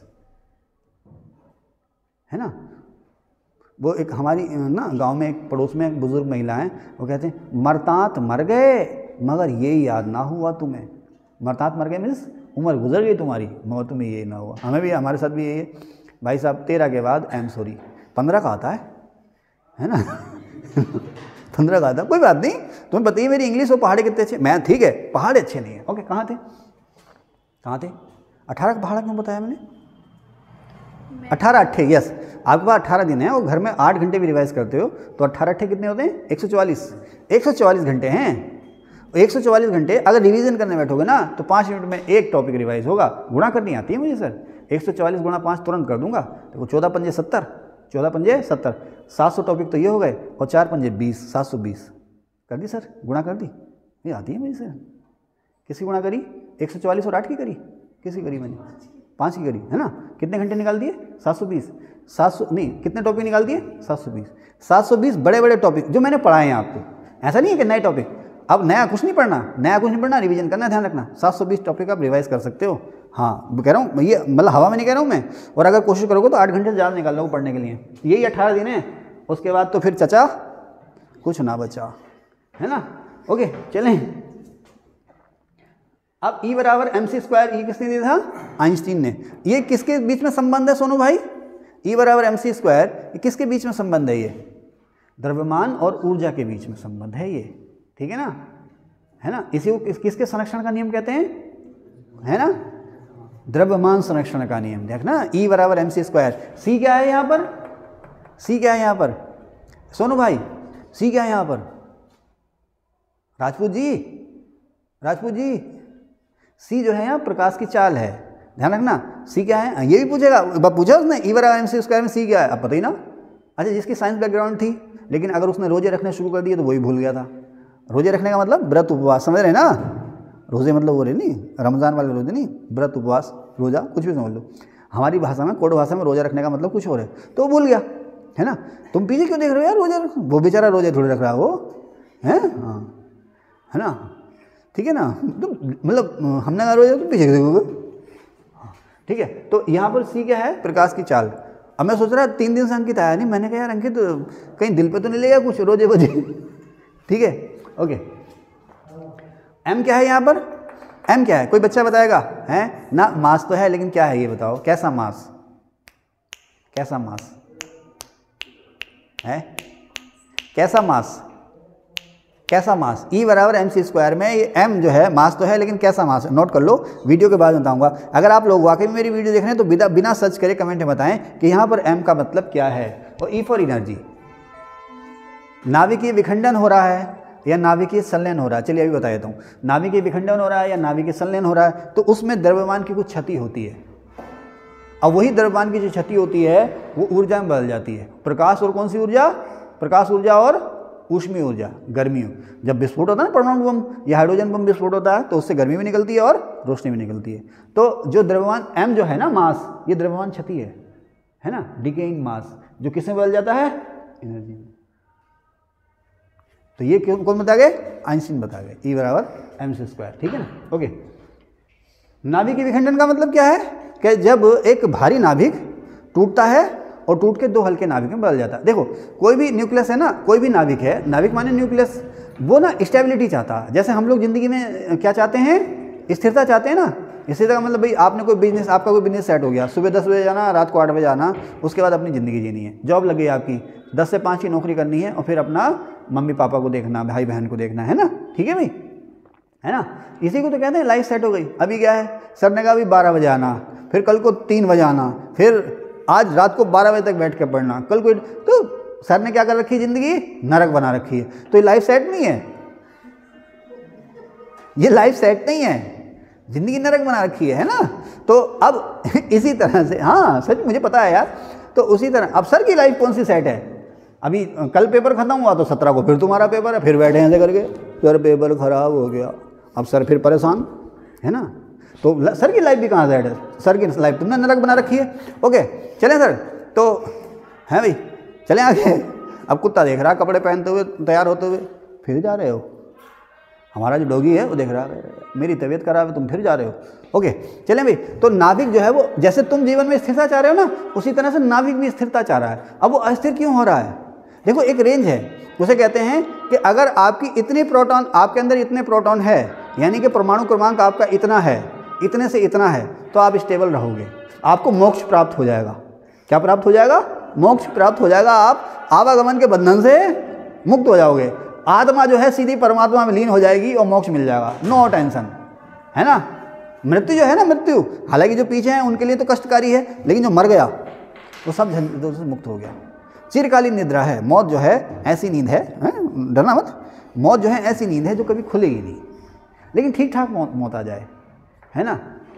यमराज से जो भी हाथ मिलवाए ठीक ठाक से मिले, डंपर वंपर ना मिलवाए, ठीक है। चले भाई डंपर वालों, अगर तुम कोई मेरी वीडियो देख रहे हो तो मैं आपको बता दूं यार, तुम तो ऊपर बैठे रहते हो आराम से, है ना, तुम्हें तो कुछ होता नहीं, कोई एक्सीडेंट होता है, जो तुम्हारे नीचे आता है यार वो सैंडविच बन जाता है। तो भाई थोड़ा ध्यान से चला करो, जैसे तुम्हारे घर में तुम्हारा इंतजार होता है, दूसरों को भी यार इंतजार करते हैं डंपर वालों, सही से चला करो, हैं। ये क्या हुन हुन हुन हुन, लेकिन यार भीड़ भी तुम्हें बहुत मारती है, अगर तुम एक्सीडेंट करते हो तुम बता, फिर भूत बना देती है भीड़। चले भैया, कहाँ थे डंपर वालों? हैं, हाँ। तो जो भारी नाभिक होते हैं ना, इधर इधर इधर मुँह करके हंसो, तो जो भारी नाभिक होते हैं वो हल्का होना चाहते हैं, और जो हल्के नाभिक होते हैं स्थिरता पाने के लिए भारी होना चाहते हैं। जो भारी नाभिक हैं वो टूट के दो हिस्सों में टूटते हैं ताकि थोड़े हल्के हो जाएं, और जो हल्के नाभिक हैं वो आपस में जुड़ते हैं ताकि थोड़ी भारी हो जाएं, स्थिरता मिल जाए। तो जब टूटते हैं तो उसे कहते हैं, देखो उनके समझ में आ गया, कितनी बढ़िया स्माइल दे रहे हैं राकेश जी, हैं। तो जब नाभिक टूटते हैं तो उसे कहते हैं नाभिकीय विखंडन, और जब नाभिक आपस में जुड़ते हैं तो उसे क्या कहते हैं? नाभिकीय संलयन, है ना। न्यूक्लियर फिजन यानी कि नाभिकीय विखंडन, और न्यूक्लियर फ्यूजन यानी कि नाभिकीय संलयन। तो सवाल आता है कि सूरज की या तारों की ऊर्जा का स्रोत क्या है? नाभिकीय संलयन। और परमाणु बम का स्रोत क्या है? परमाणु ऊर्जा का स्रोत क्या है, या उसका सिद्धांत क्या है? परमाणु विखंडन, ठीक है। परमाणु विखंडन का सिद्धांत किसने दिया? ऑटो हान, और मैंने लिखा है कहीं यहाँ पर, ऑटो हान और फिट्ज स्टेट्समैन। परमाणु विखंडन या नाभिकीय विखंडन का, तो उसमें ध्यान सुनना है, नाभिकीय विखंडन या परमाणु विखंडन का सिद्धांत दिया ऑटो हान और फिट्ज स्टेट्समैन। ये दोनों ही जर्मनी के थे। कहाँ के थे? जर्मनी के, ठीक है। सबसे पहले रिएक्टर की खोज किसने की? फर्मी ने। फर्मी कहाँ का था? इटली का। एनरिक फर्मी कहाँ का था? इटली का। सबसे पहले इसने न्यूक्लियर रिएक्टर खोजा। जाना है? जाना है? जाओ। ठीक है ना। सबसे पहले न्यूक्लियर रिएक्टर कल सुबह आना बेटे, सुबह मैं मिलूंगा आपको ठीक 8:15 बजे। तो न्यूक्लियर शाम को मैं इन्हीं लोगों के साथ मिलूंगा 15 दिन तक। उसके बाद फिर इनको टाटा बाय बाय और तुमसे हाथ मिलाना है। तो रिएक्टर की खोज, न्यूक्लियर रिएक्टर की खोज फर्मी ने की, और फर्मी ही वो पहला व्यक्ति था जिसने रिएक्टर के अंदर परमाणु ईंधन को तोड़ा, यानी कि नाभिकीय विखंडन का प्रयोग किया। एनरिको फर्मी इटली का पहला व्यक्ति था जिसने रिएक्टर की खोज की और न्यूक्लियर रिएक्शन किया या रिएक्टर के अंदर परमाणु ईंधन को तोड़ा। अच्छा, हिंदी में न्यूक्लियर रिएक्टर को क्या कहते हैं? हाँ रे, तुम सही बोल रही हो, नाभिकीय भट्टी या परमाणु भट्टी, ठीक है। हाँ, ध्यान रखना, अभी हिंदी में आ जाए परमाणु भट्टी तुम गाया, गुरुजी ने भट्टी तो बताया था ये क्या होता है। हाँ ठीक है, ओके। अच्छा, यूरेनियम की खोज किसने की थी? क्लेप्रोथ ने। और ये यूरेनियम में रेडियो एक्टिविटी क्या गुण होता है आप लोग जानते ही है ना। किसी एक रेडियो एक्टिव रे का नाम बता दो अंकित, किसी एक ऐसी किरण का नाम बता दो जो रेडियो एक्टिविटी से निकलती हो, परमाणु के अंदर से निकलती हो। एक्स रे, अल्फा रे, बीटा रे, गामा रे, ये सब है ना रेडियो एक्टिव रेज हैं, ठीक है। तो यूरेनियम जो है रेडियो एक्टिव है, इस गुण की खोज की थी सबसे पहले 1896 में हेनरी बेक्यूरेल ने, ठीक है। अच्छा, रेडियम सबसे ज़्यादा जो रेडियो एक्टिव एलिमेंट है, बेटे ध्यान से सुनना मेरी बात, तो सुन। यूरेनियम की खोज क्लेप्रोथ ने, यूरेनियम के रेडियो एक्टिव गुण की खोज हेनरी बेक्यूरेल ने, और सबसे ज़्यादा रेडियो एक्टिव एलिमेंट जिसे हम रेडियम कहते हैं उसकी खोज, रेडियम की खोज भी की और रेडियम के रेडियो एक्टिव गुण की खोज भी की मैरी क्यूरी ने, ठीक है, ओके। मैरी क्यूरी और उनके पति थे प्यूरे क्यूरी, दोनों को ही नोबेल मिला फिजिक्स का। ईंधन मतलब नाभिकीय ईंधन कौन कौन से होते हैं? यूरेनियम, थोरियम और प्लूटोनियम, ये जो होते हैं नाभिकीय ईंधन होते हैं। भारत में थोरियम खूब मिलता है, लेकिन थोरियम से एटम बम बनाना या एटॉमिक एनर्जी बनाना वो तकनीक अभी बहुत महंगी है। तो यूरेनियम, थोरियम और प्लूटोनियम, अभी अगले सेशन में बताऊंगा मैं आपको कि इन तीन में से कौन सा बम था जो नागासाकी, हिरोशिमा पर गिराया गया था। यूरेनियम था, थोरियम था कि प्लूटोनियम था। और भारत ने पोखरण में जो टेस्टिंग की थी वो यूरेनियम बम था, थोरियम बम था या प्लूटोनियम बम था? है ना, आप सही बोल रहे हो, प्लूटोनियम। हिरोशिमा, नागासाकी पर भी, और पोखरण में हमने जो 2 टेस्टिंग की है उसमें भी प्लूटोनियम बम, ध्यान रखना, ठीक है। आगे चलें। कूलेंट, बेटा जो लोग मुझसे मिले हैं, जो लोग मुझे नहीं जानते हैं, जो पहली बार मेरे साथ वीडियो देख रहे हैं, तो मैं आपको बता दूं कि मेरे रिसोर्सेज सीमित हैं। एक्सपीरियंस मेरे पास खूब है, लेकिन मेरे रिसोर्सेज जो हैं वो सीमित हैं। तो इस समय मैं आपको स्मार्ट बोर्ड या बहुत हाई फाई क्लासेस नहीं दे सकता, लेकिन जो मेरा 25, 26, 27 साल का एक्सपीरियंस है पढ़ने और पढ़ाने का, वो मैं आपसे शेयर कर रहा हूँ इस बोर्ड पे। तो मैं ज़्यादातर आपको वो क्वेश्चन पढ़ा रहा हूँ और उन चीज़ों पे मैं आपका ध्यान दे रहा हूँ जहाँ पर हम कंफ्यूज होते हैं और ज़्यादातर जो एग्ज़ाम में पूछी जाती हैं। तो आप लोग जो है, अगर आप लोगों को हाई फाई क्लासेस चाहिए, हाई टेक्नोलॉजी वाली, तो उसके लिए तो मैं सॉरी हूँ। ज्ञान चाहिए तो आप मेरे साथ बने रहिए, और अगर अभी तक आपने मेरा चैनल सब्सक्राइब नहीं किया है तो प्लीज़ इसको सब्सक्राइब ज़रूर कीजिए। और मेरा वादा है कि अभी 15-16 दिन बाद जब इन बच्चों का एग्ज़ाम निपट जाएगा तो मैं IAS लेवल की वीडियो अपलोड करूँगा, उसमें हर चीज़ को मैं आपसे डिटेल से शेयर करूँगा, ठीक है। आगे चलें। अच्छा, अब जो न्यूक्लियर रिएक्टर होता है उसमें कूलेंट रिएक्टर, भाई आप देखो इंजन गर्म हो जाता है ना, तो इंजन, हाँ भाई कार चलाए हो, कार चलाते हो ना, आपके पास तो कार है ना अनीस जी, है ना नहीं? अच्छी बात है यार, फिर तो खर्चा बचता है ना। हाँ तो हाँ देखो, अरे उसमें कार ले आओ, वही ऊँट वाले से करो, यारी मेरे राजा ऊँचा करो घर का दरवाजा। फॉर्च्यूनर ले जाओ तो उसकी एक सर्विस 6 महीने में कितने, 18,000 की। हाँ, ड्राइवर ले आओ तो उसकी एक सर्विस 9,000 की। 9,000 की तो 3 साइकिल आ रही है ना, इको फ्रेंडली, सही है यार, लेना ही मत, बड़े खर्चे हैं, कहीं जाना हो तो हायर कर लो, सही है। और एक बार इसकी लत लग गई भाई साहब, कार की, एक बार बाइक की लत लग गई तो साइकिल पे नहीं चढ़ेगा, और कार की लत लग गई तो फिर तो बाइक पे बैठेगा ही नहीं, है ना। हाँ, और उसको बेचने का तो ख्याल ही मत लाना, एक बार लत लग गई तो उसकी, फिर तो कुत्ता भी कहेगा कार कहाँ है कार में जाऊँगा घूमने, चलें, ओके। तो वही है ना, जब तक आपकी नौकरी, सॉरी लंबा हो गया, जब तक आपकी जॉब नहीं लग रही है ना, आपको आदत है किसकी, फाका कशी की, किसकी। वैसे आप लोग यहाँ भगवान की कृपा है, ऐसी कोई बात नहीं, मज़ा कर रहा हूँ मैं। जब तक आपकी जॉब नहीं लगी, आप बेरोजगार हैं, आपको आदत है तरसने की, किसके लिए, कहते ना, कहा था पाई पाई का मोहताज होने की, किसका मोहताज होने की, पाई पाई का मोहताज होने की आदत है। जब आपकी जॉब लग गई, सैलरी आने लगी, फिर खर्चे बढ़ गए आपके, अब बड़ा डर लगता है आपको, आदत पड़ गई ना खर्चों की, अब बड़ा डर लगता है यार नोटिस ना आ जाए, सैलरी ना रुक जाए, ये ना हो जाए, वो ना हो जाए, है ना। तो बेटा ये लाइफ बहुत अच्छी है। आप लोग अगर पढ़ रहे हो ना, बेरोजगारी से त्रस्त हो, तो मैं आपको बताऊँ बेरोजगार सबसे ज़्यादा पढ़ता है, नौकरी में आके पढ़ाई नहीं होती है, ध्यान रखना। तो जब तक बेरोजगार रहो तब तक एक अल्टीमेट टारगेट ना पालो। अगर आईएएस बनना है दोस्तों, अगर आईएएस बनना है तो छोटे मोटी नौकरियां ज्वाइन मत करना। अगर माँ बाप 2-4 रोटियां चैन से दे रहे हैं, आईएएस पीसीएस बनना है तो कोई छोटी मोटी नौकरी ज्वाइन मत करना। और छोटी मोटी नौकरी जिस दिन ज्वाइन करो उस दिन समझ लेना कि किस्सा खत्म है, ठीक है ना।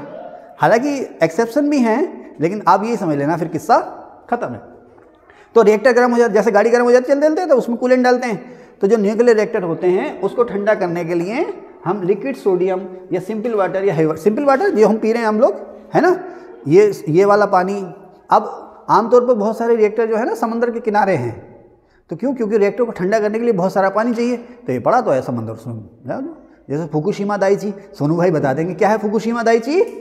सोनू भाई यहीं से मार कर आएगा और सीधी आपकी एक आंख पे लगेगा, दिव्यांग का सर्टिफिकेट बन जाएगा, फिर आपको 5 साल का एक्सटेंशन मिल जाएगा, है ना। हाँ बताओ क्या है फुकुशिमा दाइची, नहीं पता?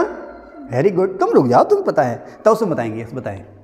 मैं तुमसे यही पूछूंगा किस साल वो क्या, जल्दी बताओ। 2011 में आई थी हाँ जापान के फुकुशिमा शहर में, और ये एक भूकंप था जिसमें वो जो परमाणु या वेरी गुड, तालियां हो जाती, वेरी गुड, शाबाश। तो एक बहुत तगड़ा भूकंप आया था 2011 में, भूकंप आया था, उस भूकंप की वजह से सुनामी आ गई थी। तो इस सुनामी से सबसे ज़्यादा जो प्रभावित हुआ था फुकुशिमा दाइची शहर हुआ था, और मैंने उसका वीडियो देखा था सर टीवी पे, टेलीविजन पे, सोशल मीडिया भी आ गया था। तो आप यकीन करें ऐसी सुनामी की ऐसी लहरें उठी थी कि समुद्र किनारे एक वो था एयरपोर्ट, उसमें हवाई जहाज़ उस एयरपोर्ट पे पानी के अंदर ऐसे तैर रहे थे जैसे कागज़ की नावें, ऐसे तैर रहे थे। तो खैर उसी के पास जो है एटॉमिक रिएक्टर था, फुकुशिमा रिएक्टर, उससे उसको नुकसान हुआ था, रेडिएशन हुआ था नहीं, लेकिन खतरे में आ गया था। खैर ये कहाँ से आया फुकुशिमा, कहाँ से आया? हाँ, तो उसको ठंडा करने के लिए समुद्र के पानी की बौछारें डाली जाती हैं। तो न्यूक्लियर कोई भी रिएक्टर है, न्यूक्लियर रिएक्टर है, उसको ठंडा करने के लिए कूलेंट के रूप में आप लिक्विड सोडियम का इस्तेमाल भी कर सकते हो, द्रव सोडियम का, आप सिंपल वाटर यानी कि साधारण पानी का इस्तेमाल भी कर सकते हो, हैवी वाटर का इस्तेमाल भी कर सकते हो, जिसे कहते हैं भारी जल। हिंदी में भारी जल के लिए एक शब्द और आता है गुरु जल, है ना।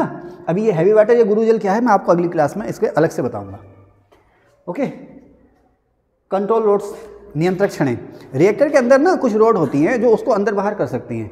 अगर आपने रिएक्टर के अंदर जो चेन रिएक्शन चल रहा, अब मैं चेन रिएक्शन नहीं बताऊंगा आपको क्योंकि सीनियर लोग हैं, मैं आपको चेन रिएक्शन बताऊंगा किसी और वीडियो में। अभी मेरे साथ जो है सीनियर स्टूडेंट जुड़े हुए हैं, और अगर आप बिगिनर्स हैं, नए सिरे से शुरू कर रहे हैं, तो आप मेरे साथ जुड़े जरूर रहिए। 15-20 दिन में आपको पूरी डिटेल क्लास में इसको बताने वाला हूँ।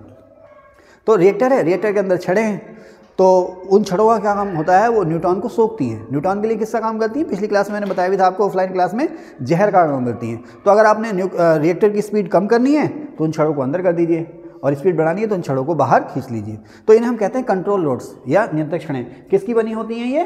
कैडमियम की और बोरॉन की, ठीक है ना।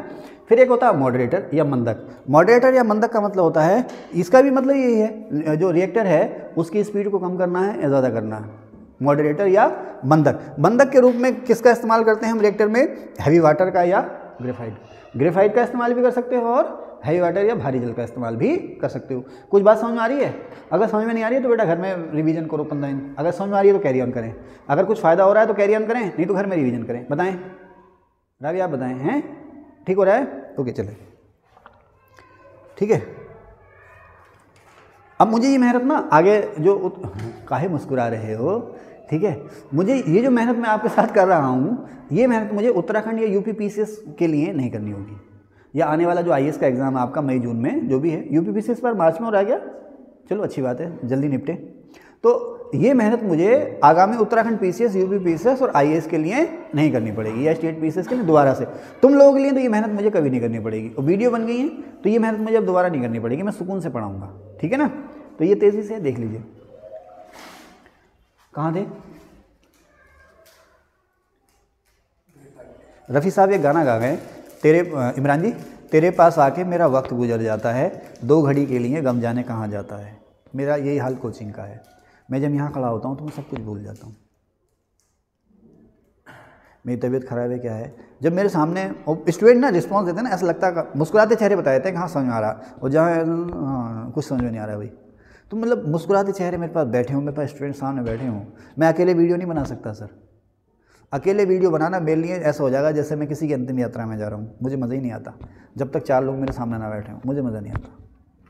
तुम लोग मेरे सामने बैठे हो, क्या शरीर में दर्द हो रहा, क्या शरीर में कुछ पता नहीं है, जब तुम चले जाओगे तो याद आएगा, है ना वो गाना ना, आप आए तो ख्याल दिले नाशाद आया, कितने भूले हुए ज़ख्मों का पता याद आया। ये मैं इतना जब फ्लो में बोले करूँ उसको रोक दिया करो, टाइम जाता है, ठीक है, तुम चुपचाप रोक दिया करो। चले भाई कहाँ थे, नहीं मजाक नहीं, जब मैं इधर बह जाता हूँ ना तो इसको रोक दिया करो। कहाँ थे, ब्रीडर रिएक्टर, हाँ ब्रीडर, सुनो मुर्गी के बच्चे, ये ले लो ले लो ले लो, मुर्गी के बच्चे ले लो। सुने गांव में आते हैं मुर्गी के बच्चे बेचने वाले आते हैं गांव में, अरे पहाड़ के लोग मुर्गी खूब पालते हैं, तुम्हारे गांव में नहीं आते, हमारे गांव में तो खूब आते हैं, सुबह सुबह आते हैं मुर्गी के बच्चे बेचने वाले। तो कहते हैं हाँ भाई कौन सा, अरे ब्रूडर है ब्रूडर, अरे ब्रूडर है ब्रूडर। एक्चुअली ब्रूडर नहीं होता, वो होता ब्रीडर, है ना ब्रीडर। मैंने बताया थे सर ब्रीडर सीड, और कौन से सीड बताए थे, फाउंडेशन सीड, सर्टिफाइड सीड। ज़रा बताना अनीस जी, इनमें सबसे अच्छा सीड कौन सा होता है, सर्टिफाइड सीड, फाउंडेशन सीड और ब्रीडर सीड। सबसे शुद्ध सीड इसमें कौन सा होता है, हैं? हाँ आप अनीस जी, मैंने नाम ले लिया, अच्छा चलो खैर कोई बात नहीं। नाजिम तुम बताओ, हैं जरा याद रखना, अनीस जी का एक ड्यू हो गया अब, ठीक है, अनीस जी की एक चाय ड्यू हो गई, याद रखना। तो ब्रीडर रिएक्टर सर इसी तरह से जैसे ब्रीडर सीड होते हैं ना, उसी तरह से ब्रीडर रिएक्टर होते हैं। एक्चुअली क्या है कि ये जो रिएक्टर होते हैं ना, यूरेनियम 235 और थोरियम 232 दोनों को मिलाकर के न्यूक्लियर रिएक्टर के अंदर न्यूक्लियर रिएक्शन किया जाता है।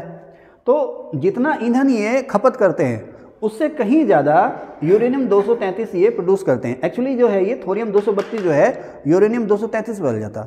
आप जो है न्यूक्लियर रिएक्टर, थोरियम 232 जो है ये ईंधन नहीं है, यूरेनियम 235 ईंधन है। इन दोनों को साथ मिलाकर जब आप न्यूक्लियर रिएक्टर में रखोगे तो ये जो थोरियम 232 है ना, ये यूरेनियम 233 में बदल जाता है, जो कि एक ईंधन है। तो ब्रीडर रिएक्टर ऐसे रिएक्टर होते हैं जो जितना ईंधन की खपत करते हैं उससे कहीं ज़्यादा ईंधन वो प्रोड्यूस कर देते हैं, ठीक है। थोरियम किस में बदल जाता है, यूरेनियम 233 में।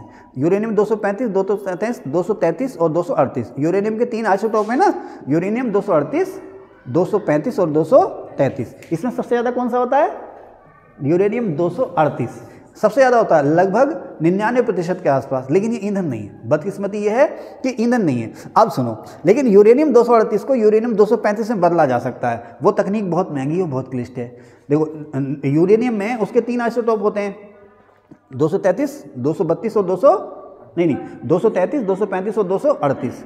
238 सबसे ज़्यादा होता है, लेकिन वो ईंधन नहीं है। ईंधन कौन सा है, 235। यूरेनियम 238 को 235 से बदला जा सकता है। वो जो टेक्नोलॉजी है बहुत ही महंगी और बहुत ही क्लिष्ट है, हर किसी के बस की बात वो है नहीं। अब उस टेक्नोलॉजी के सहारे यूरेनियम के अंदर, यूरेनियम ओर के अंदर यूरेनियम 238 को 235 में बदलना, यानी कि 238 की मात्रा कम करना और 235 की मात्रा बढ़ाना, इसी को कहते हैं यूरेनियम इनरिचमेंट। क्या कहते हैं, यूरेनियम इनरिचमेंट या यूरेनियम समृद्धिकरण। ध्यान रखना, आपसे ये नहीं पूछे, भले ही ना पूछे कि 238 को किसको घटाना किसको बढ़ाना, मुझे तो रट गया, कई बार पढ़ाया मैंने, है ना।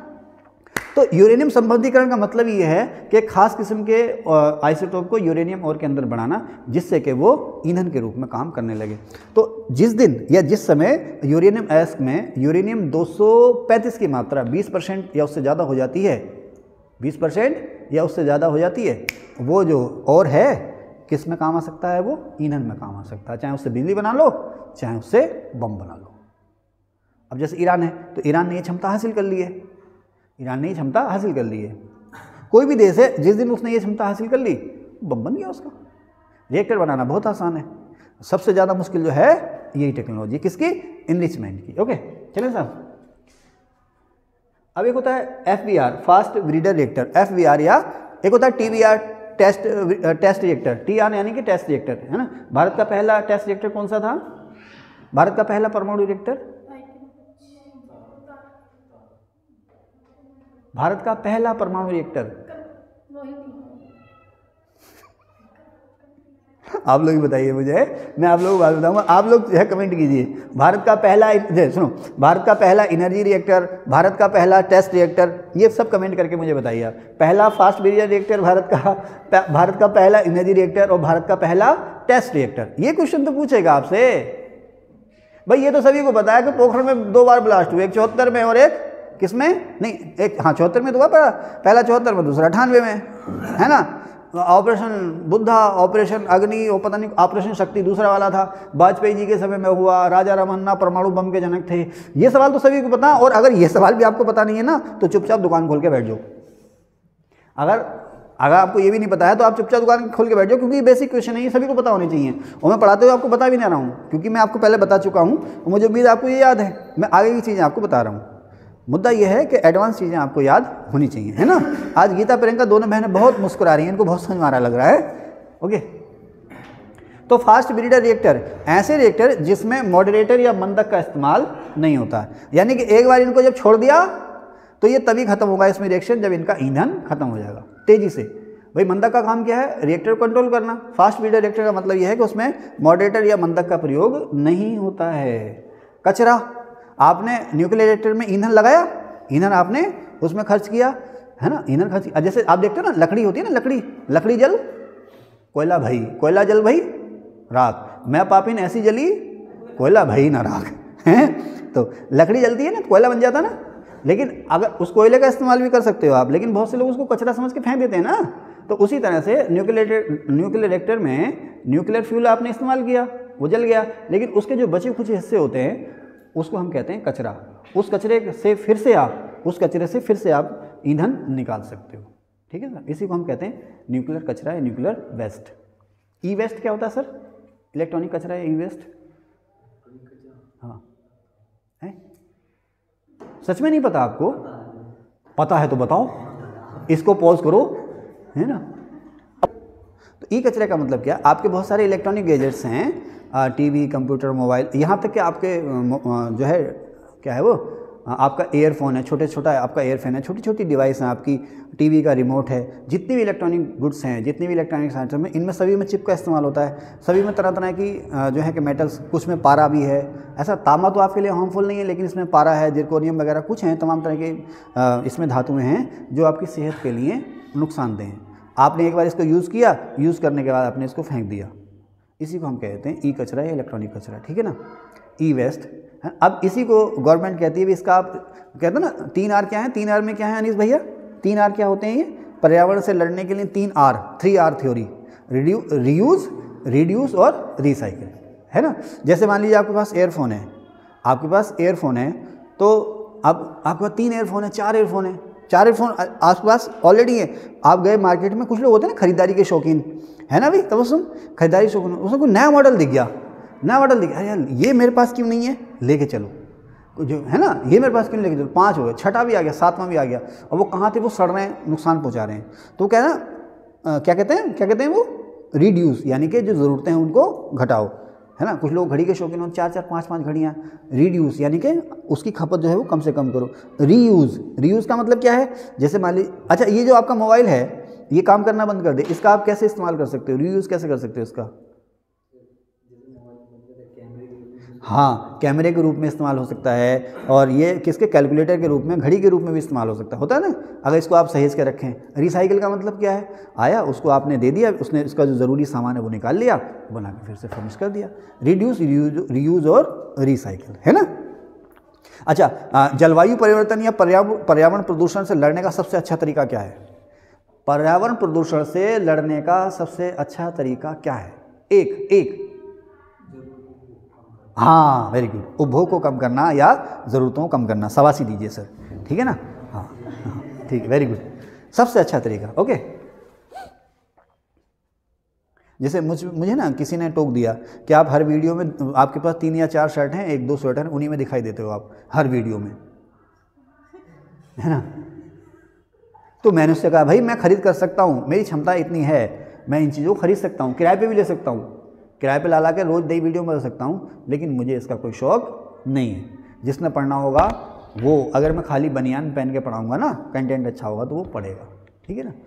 तो ज़रूरी नहीं है कि 10-10, 12-12 आपकी अलमारी से भरी पड़ी हूँ, है ना।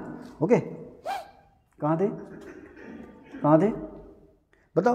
मतलब लोग ये नहीं देख रहे कि कितना अच्छा पढ़ा रहे हैं, क्या पढ़ा रहे हैं, बुरा पढ़ा रहे हैं, रोज़ एक ही शर्ट में दिखाई दे रहे हो हैं। अच्छा ये बताओ, डीजल के जलने से उससे सबसे ज़्यादा कौन सा प्रदूषक निकलता डीजल के जलने से? सल्फ़र, क्योंकि आपने लिखा हुआ देख लिया यहाँ नीचे। अच्छा पता था, अच्छी बात है। डीजल के जलने सबसे ज़्यादा निकलती है सल्फ़र, सल्फ़र या सल्फ़र डाइऑक्साइड, ठीक है ना, सल्फ़र या सल्फ़र डाइऑक्साइड। अच्छा मैं आपको बता दूँ, पेट्रोलियम ईंधनों में सबसे ज़्यादा इस्तेमाल भी डीजल का होता है, पेट्रोलियम ईंधन में, क्योंकि आप देखें ना ट्रेनें हैं, ट्रक हैं, बसें हैं, सब डीजल चल रही है, ज़्यादातर डीजल चल रही है। एक बार नाजिम देखाना, उनकी टैंकी तो नहीं चल रही पानी की, पानी बर्बाद तो नहीं हो रहा, बस एक बार देखाना है, अगर वो लीक हो रही है तो बंद कर देना। तो सबसे ज़्यादा जो पेट्रोलियम ईंधन का या फॉसिल फ्यूल का, अच्छा आप बताएं सबसे ज़्यादा फॉसिल कौन सा जैविक ईंधन है, कौन सा फॉसिल फ्यूल है या जैविक ईंधन है जिसका इस्तेमाल सबसे ज़्यादा होता है, आप बताएं। एनीवन, कौन सा फॉसिल फ्यूल है या जीवाश्म ईंधन है या जैविक ईंधन है जिसका इस्तेमाल सबसे ज़्यादा होता है? हाँ, कोयले का। इसे सबसे ख़राब ईंधन कहा जाता है। वैसे इससे ख़राब ईंधन है केरोसिन, इससे ख़राब ईंधन है केरोसिन। और केरोसिन अभी चलिए जब ईंधन की बात आएगी ना, लेकिन अभी मैं फ्लो में हूँ ना, तो निकल रहा है तो निकलने दो, वैसे इसमें ईंधन की बात भी आएगी। तो सबसे इन जीवाश्म ईंधनों में सबसे ख़राब ईंधन है कोयला, कोयले से भी ख़राब है केरोसिन, और केरोसिन से भी ख़राब है उपले, जिसे आप कंडे कहते हैं। गोबर की थापियाँ बना देते हैं ना, उन्हें हम लोग उपले या कंडे कहते हैं, तो सबसे ख़राब वो हैं।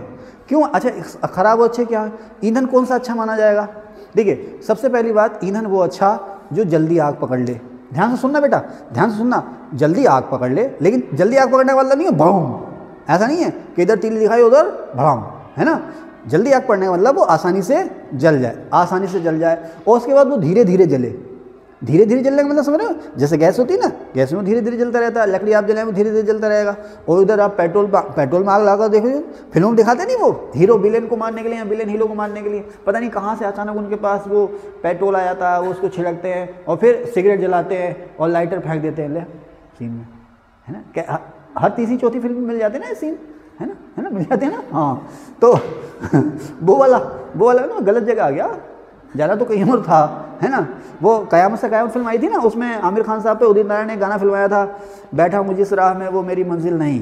कभी कभी वही सोचता हूँ, बैठा हूँ जिस राह में वो मेरी मंजिल नहीं। फिर यहीं पे जगजीत सिंह साहब ने कहा है कि अब आ गया हूँ तो ये मेरे ख्वाबों की दुनिया ना सही लेकिन, ये मेरे ख्वाबों की दुनिया ना सही लेकिन, अब आ गया हूँ तो कुछ दिन क़याम करता चलूँ। हुजूर आपका भी एहतराम करता चलूं, इधर से गुजरा था सोचा सलाम करता चलूं। कहाँ थे जगजीत सिंह जी से पहले, कहाँ थे गजल सम्राट से पहले, कहाँ थे भूल गया मैं, ईंधन पे थे। तो सबसे अच्छा ईंधन वो जो आसानी से जल जाए, फिर धीरे धीरे जले और पूरी तरह से जल जाए। देखो कल अगर आपने ध्यान दिया हो, परसों ईओ एग्ज़ाम में क्वेश्चन आया था कि क्या है वो पतीली नीचे से काली क्यों हो जाती है, क्या आंसर दिया था इमरान जी आपने? अरे रुक जा, हाँ आप बताओ। हैं यार शाबाश, वेरी गुड आंसर। नहीं भाई ऐसा नहीं है, देखो जो ईंधन गीला होगा ना वो धुआं ज़्यादा देगा। धुआं कहाँ जा रहा है? नमी से जा रहा है ना। अरे हम कॉलेज के बाहर रह के पढ़े बेटे, कॉलेज में कम पढ़े, कॉलेज के बाहर रह के ज़्यादा पढ़े हम, हैं। वो जगजीत सिंह साहब ने गज़ल गाई ना, ज़िंदगी क्या है किताबों को हटा कर देखो। हैं चलिए किसी ने यूनिक आई सेकंड में मुकाबला कराएंगे गज़ल का, है ना, कराएंगे सर। अभी ये आपका एग्ज़ाम निपट जाए, कराएंगे सर, पैम्पलेट सिंगिंग करा दें, कराते हैं, ठीक है। आप लोगों को इन्विटेशन है, न्यू ईयर पे ये हम लोग कंपटीशन कराएंगे 1 जनवरी को। ओके चले मैं आगे चले सर, कराएंगे 1 जनवरी को कराएंगे सर, ऐसा कुछ कराएंगे सर, ठीक है। एक कल्चरल एक्टिविटीज़, कोई जो गाना चाहे गा सकता है, नाचना चाहे नाच सकता है। ओके जज कौन होगा उसमें? आप होंगे इमरान जी, हैं, ठीक है। अगर चलिए सर आगे, कहाँ थे? अरे कितने खुश हो गए, पक्का करेंगे ये कंपटीशन करेंगे। कहाँ थे? ईंधन पे थे बेटा। आप आ जाओ, इधर आ जाओ, है पेपर भी है ना। तो कहाँ तक पहुँच गए?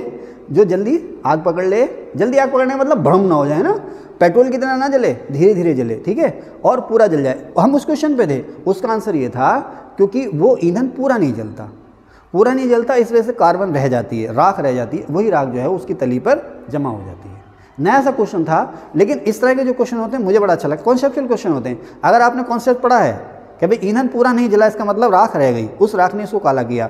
आपने कॉन्सेप्ट पढ़ा है कि अगर ईंधन गीला जाता है तो उससे धुआं निकलेगा, धुआं उड़ जाएगा सर, वो काला नहीं करेगा, समझ रहे ना, धुआं जो है उसको काला नहीं करेगा। वो वाला धुआं नहीं जो लकड़ियों के जलने से निकलता, कार्बन मिक्स है ना, वो वाला धुआं नहीं। खैर वो जो वो हम कहते थे उसको डिबिया, हमारे गाँव में उसको ना, अब तो डिबिया खत्म हो गई, पहले डिबिया बिकती थी भाई, घरों में लाइट थोड़ी होती थी, डिबिया जलती थी, यू नो डिबिया है ना, उसमें केरोसिन डाल के उसको जलाते थे। तो वो भाई साहब सुबह उठते थे तो यहाँ पलकों पे भी छाई यानी कि कार्बन जमा होता था, वो राख होती थी, वो ईंधन की राख होती थी, क्योंकि ईंधन पूरा जल नहीं पाया। तो जो ईंधन पूरा जल जाए, जलने के बाद कोई राख या कोई अवशेष ना छोड़े, वो ईंधन अच्छा है। जो खूब हीट दे, कम से कम जलने पे ज़्यादा से ज़्यादा हीट दे, वो ईंधन अच्छा माना जाता है। माना जाता नहीं माना भाई, आप पॉपुलर की लकड़ी जलाओ, पॉपुलर की लकड़ी जलाओ, यूकेलिप्टिस की लकड़ी जलाओ, तो किसको अच्छा मानोगे, पॉपुलर को, यूकेलिप्टिस को?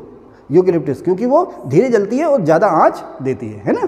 पॉपुलर की लड़की जल्दी से, लड़की नहीं, पॉपुलर की लकड़ी जल्दी से जल जाती है, धर जलाइए, है ना। पत्ती पे खाना बनाया, हमारा बचपन था भाई साहब, हमने वो दिन भी देखे, बचपन था हमारा, तो मम्मी खाना बना रही है और हम लोग पत्ती समझते हैं ना, गन्ने के सूखे हुए भाग, तो चूल्हा जला हुआ है, हम लोग, हमारी ड्यूटी क्या है, बैठे नीचे, वो पत्ती सरका रहे हैं चूल्हे में को, है ना, पत्ती सरका रहे हैं, वो मम्मी यहाँ खाना बना रही है, वहीं से खाना भी चल रहा है। हाँ, अब तो उज्ज्वला मिशन आ गया, धन्य हो मोदी जी, मोदी जी धन्य हो, आपने उज्ज्वला मिशन, घर घर गैस, है ना। ओके चलें भाई आगे, कहाँ थे ईंधन पे थे, तो अच्छा ईंधन वो माना जाएगा। हम भटकते नहीं हैं, मुद्दे पे आ जाते हैं ना, लेकिन इस बहाने में आपको बहुत सारी चीज़ें बताई गया ना शायद, तो अच्छा ईंधन वो माना जाएगा। ओके, जिसमें नमी कम हो, जिसमें राख कम से कम हो, जल्दी आग पकड़े और धीरे धीरे जले और पूरी तरह से जल जाए। अब बात आ रहे थे, कोयला जो है ना, कोयला ख़राब ईंधन माना जाता, हालांकि एनर्जी के रूप में हमारे यहाँ सबसे ज़्यादा अभी भी कोयले का इस्तेमाल होता है। एनर्जी के लिए सबसे ज़्यादा कोयले का इस्तेमाल, ईंधन के रूप में सबसे ज़्यादा कोयले का इस्तेमाल, सबसे ज़्यादा इस्तेमाल होने वाला फॉसिल फ्यूल कोयला, लेकिन ये ख़राब ईंधन भी है। क्यों? एक तो जल्दी से आग नहीं पकड़ता ये, और पूरी तरह से नहीं जलता, धुआं बहुत छोड़ता, नमी होती है इसके अंदर, धुआं बहुत छोड़ता, जो हमारे किस पे, फेफड़ों पे असर डालती है। और कोयले के जलने से अंकित सबसे ज़्यादा कौन सी गैस निकलती है बेटा? कोयले के जलने से सोनू आप बताओ बेटा, कोयले के जलने सबसे, नहीं पता आपको सच्ची, आप बताओ? Carbon dioxide. कोयले के जलने से सबसे ज़्यादा गैस निकलती है CO2, है ना। पेट्रोल से कार्बन मोनोऑक्साइड, और डीजल से सल्फर डाइऑक्साइड, और आप बताओ ईंट भट्टे से सल्फर डाइऑक्साइड, रिफाइनरी से, पेट्रोलियम रिफाइनरी से। अच्छा सिंपल सी बात है, जो पेट्रोलियम रिफाइनरी होती हैं, तेल शोधनशालाएँ, उनकी चिमनियों से कौन सी गैस सबसे ज़्यादा निकलेगी? Sulphur dioxide. ठीक है, ओके, ठीक है बेटे, आगे चलें। अब हम यहाँ से चले थे, अच्छा अब यहीं पे ईंधन की बात है तो मैं इसको रिपीट नहीं करूँगा। सबसे अच्छा ईंधन माना जाता है हाइड्रोजन ईंधन, सबसे अच्छा ईंधन हाइड्रोजन ईंधन, भविष्य का ईंधन हाइड्रोजन ईंधन। सुन रहे हैं ना बेटे, सबसे अच्छा ईंधन, ये मैंने लिख रखा है बेटे, इसमें अलग से मत लिखो इसको।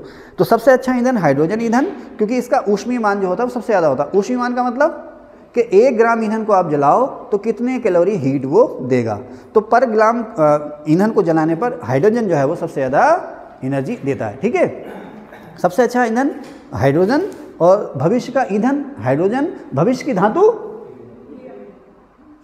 हीलियम धातु है, आप सही है, शाबाश बेटे।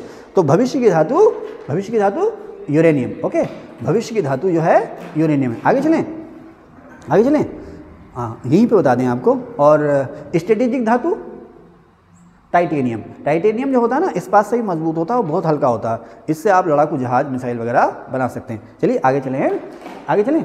अच्छा ईंधन मैंने यहाँ कहीं लिख रखा है बेटा, ईंधन देख लूँ मैं, जब ईंधन की बात है तो चलूँ, यहाँ कहीं लिख रखा है मैंने पक्का, किधर, हाँ ये है। ठीक है, मैं आ रहा हूँ, फोकस में देखना, कैमरा में आ रहा हूँ मैं, मुझे ले आओ तो। अब देखो मैंने लिखा, यहाँ पे लिखा है मैंने नेचुरल गैस, मैंने लिखा है ये नेचुरल गैस, यहाँ पे लिखा है मैंने पेट्रोलियम गैस, फिर लिखा है बायोगैस। ठीक है, और देखो ईंधन की खूबी भी लिखी मैंने, ईंधन की खूबियाँ मैंने आपको बता दी। जीवाश्म ईंधन क्या होता है? फॉसिल फ्यूल या जीवाश्म ईंधन या फॉसिल फ्यूल जिसमें जैविक तत्व हों, है ना, जिसमें जैविक, क्या लकड़ी जीवाश्म ईंधन है क्या? है ना, लकड़ी जीवाश्म ईंधन नहीं है, कोयला है। अंदर दबा हुआ ना, अंदर जो दबा, लकड़ी से तो बनता ही है कोयला। बहुत सारे जीव जंतु वनस्पति मर के दब के सड़ जाते हैं, कोयले में मर जाते हैं। लकड़ी जीवाश्म ईंधन नहीं है, ध्यान रखना, लकड़ी फॉसिल फ्यूल नहीं है, इस चीज़ का ध्यान रखना। कोयला है, कोयला, diesel, petrol gas, LPG, CNG, petroleum gas, और कौन सी गैस, कौन सी गैसें हैं भाई ये, है ना? अरे बताओ ना, एथेन, मेथेन, ये और बायोगैस, बायोगैस बायोगैस किससे बन रही है? गोबर वगैरह से तो बनती है भाई, जो कचरा होता है उसी से तो गैस बनती है बायोगैस, उसमें तो नाम ही है बायो, है ना। तो ये सारे के सारे जो हैं फॉसिल फ्यूल या जीवाश्म ईंधन है। जीवाश्म ईंधन सबसे ज़्यादा जो इस्तेमाल होता है वो कोयला होता है, लेकिन जीवाश्म ईंधन जो है वो पर्यावरण का मित्र नहीं है, इससे बहुत सारे प्रदूषक गैसें निकलती हैं, ठीक है ना। अब लगे हाथ यही बता दो, क्लीन ईंधन क्या होता है? स्वच्छ ऊर्जा, जिससे प्रदूषण ना हो, है ना। स्वच्छ ऊर्जा का मतलब जिससे प्रदूषण ना हो। अक्षय ऊर्जा, जो कभी खत्म ही ना हो। कौन सी एनर्जी कभी खत्म नहीं होगी? सूरज की, हवा की, है ना, समुद्र की लहरों की। तो अगर आपसे कोई पूछे कि भाई अक्षय कौन सा है इसमें, जो कभी खत्म ना हो। अच्छा, अक्षय का दूसरा नाम एक और है पुनर्नवीकरण ऊर्जा, रिन्यूएबल एनर्जी, रिन्यूएबल एनर्जी। इसकी स्पेलिंग भी नहीं आती, RE मुझे आती है, RE, हालांकि इंग्लिश मेरी बहुत हैवी है, RENEWABLE, रिन्यूएबल, है ना, बोल नहीं पाता हूँ बस इसको, है ना। तो रिन्यूएबल एनर्जी, इसको हिंदी में कहते हैं, बोलना तो पुनर्नवीकरण, बोलना तो बोलो ना, उनको बोले दो, हाँ वेरी गुड। तो पुनर्नवीकरण ऊर्जा यानी कि आप जिसको फिर से भर सकते हो, है ना। तो डीजल, पेट्रोल, कोयला, पेट्रोलियम गैसें, नेचुरल गैसें, है ना, इनके सोर्सेज जो हैं वो सीमित हैं, लेकिन बायोगैस जो है वो उसके सोर्स असीमित हैं। जब बायोगैस ना, कचरा जब सस्ती है तो कचरा है, कचरा है तो सड़ना है तो उससे गैस आप बना सकते हो। लेकिन ये जो ईंधन है, ये लकड़ी भी सर जो है कि क्या लकड़ी पुनर्नवीकरण हो सकती है? रिन्यूएबल हो सकती है? लकड़ी का जो ईंधन हो सकता है क्या रिन्यूएबल हो सकता है? बिल्कुल हो सकता है सर। भाई आप जितने पेड़ काट रहे हो उतने लगाओ भी, है ना। तो खैर उसकी बात, थोड़ा बाल की खाल नहीं निकाल रहे हम। तो सौर एनर्जी यानी कि सूरज की ऊर्जा, पानी की ऊर्जा, पानी कौन सी? समुद्रों से जो हम बिजली बनाते हैं, लहरों से, समुद्रों से, तरंगों से, धरती के अंदर जो गर्म पानी के सोते हैं जिसे हम कहते हैं ना भूगर्भीय ऊर्जा, वो जो है अक्षय भी हैं और रिन्यूएबल भी है ना, ठीक है ना। अक्षय भी हो, रिन्यूएबल भी, समझ गए। तो जितने भी अक्षय ऊर्जा के साधन हैं वो सारे के सारे क्लीन हैं। कौन से हैं? क्लीन है, ठीक है ना।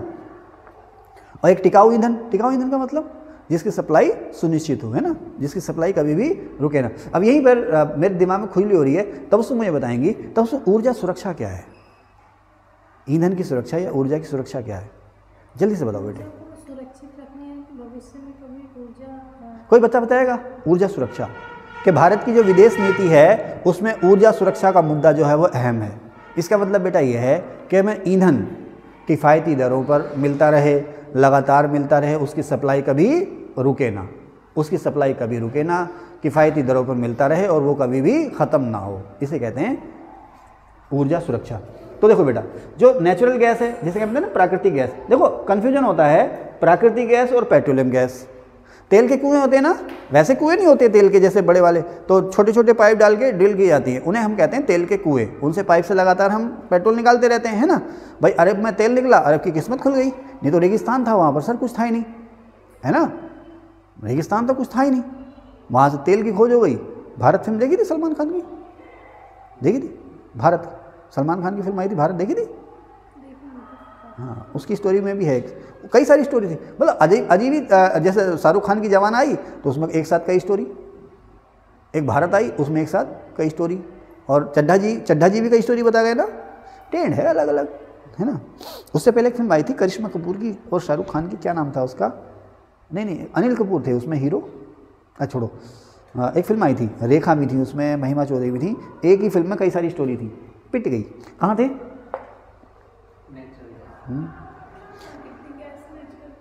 बड़ा पुराना हूँ मैं, कहाँ थे हम? कहाँ थे? Natural gas. तो पेट्रोल के कुएं होते हैं ना, तो जब पेट्रोल हम निकालते हैं तो उससे अपने आप ये गैस निकलती रहती है जो पेट्रोलियम के, अच्छा क्रूड का मतलब कच्चा तेल, क्रूड का मतलब कच्चा तेल, अलग से पेट्रोल या डीजल नहीं निकल रहा अनीस भाई, अलग से पेट्रोल डीजल नहीं निकल रहा, अलग से निकल रहा तेल, एक तेल निकल रहा है जिसे हम कहते हैं क्रूड या कच्चा तेल, उसको हमने निकाला। आमतौर पर उसे पेट्रोल के कुएं हम कहते हैं, लेकिन वो पेट्रोल का कुआं नहीं है सर, वो तेल का कुआं है। अब उसी तेल के कुएं को हम छानते हैं। आपने इंटर में फिजिक्स पढ़ा हो तो उसमें एक शब्द आता है प्रभाजी आसवन, है ना, फैक्टरल डिस्टिलेशन, पता नहीं क्या है। तो अगर कोई क्वेश्चन आ जाए ना कि तेल को कैसे छाना जाता है, कैसे साफ़ किया जाता है, तो उसका एक आंसर है प्रभाजी आसवन विधि से। तो उसमें होता क्या है, तेल को छाना जाता है, जब हम उसको तेल को छानते हैं या तेल को शुद्ध करते हैं कच्चे तेल को, तो उसमें पेट्रोल अलग, ये वाला घान, एक हिंदी में शब्द आता है घान, ये वाला घान पेट्रोल का, ये आया डीजल का, ये कौन सा निकला, ये जैसे वो होती है ना शुगर फैक्ट्री, इसको आप ऐसे समझ सकते हैं, शुगर फैक्ट्री होती है ना, तो शुगर फैक्ट्री में चीनी आपने बना ली, उसका जो वेस्ट पार्ट होता है, उसका जो कचरा क्या होता है, क्या होता है, क्या, अरे यार सीरा, सुने हैं, शीरा, शीरा सुने हैं, सीरा भाई गन्ने का शुगर फैक्ट्री है बेटा, आपने जाना तो नहीं है, हाँ बैठे ना, तो पक्की बात समोसा खिलाएंगे, है ना, अभी रुक के खिलाएंगे, ये समोसे का चार्ज तो किसी और का है ना, समोसा खाएंगे ना, भूख लग रही है, आपने जाना है, अब बैठो, चले जाना, चले जाना जरा ठहरो, है ना, ओके, गाना नहीं, मैं भूल गया, रिकॉर्डिंग चल रही है, चले जाना जरा ठहरो, किसी का दम घुटता है, निकलता नहीं है, किसी का दम घुटता है, ये मंजर देख के जाना, चले जाना, ठीक है, ओके, चलें भाई, कहाँ थे यार, छोड़ो, कहाँ थे, एक बार रुकना, एक बार रुकना।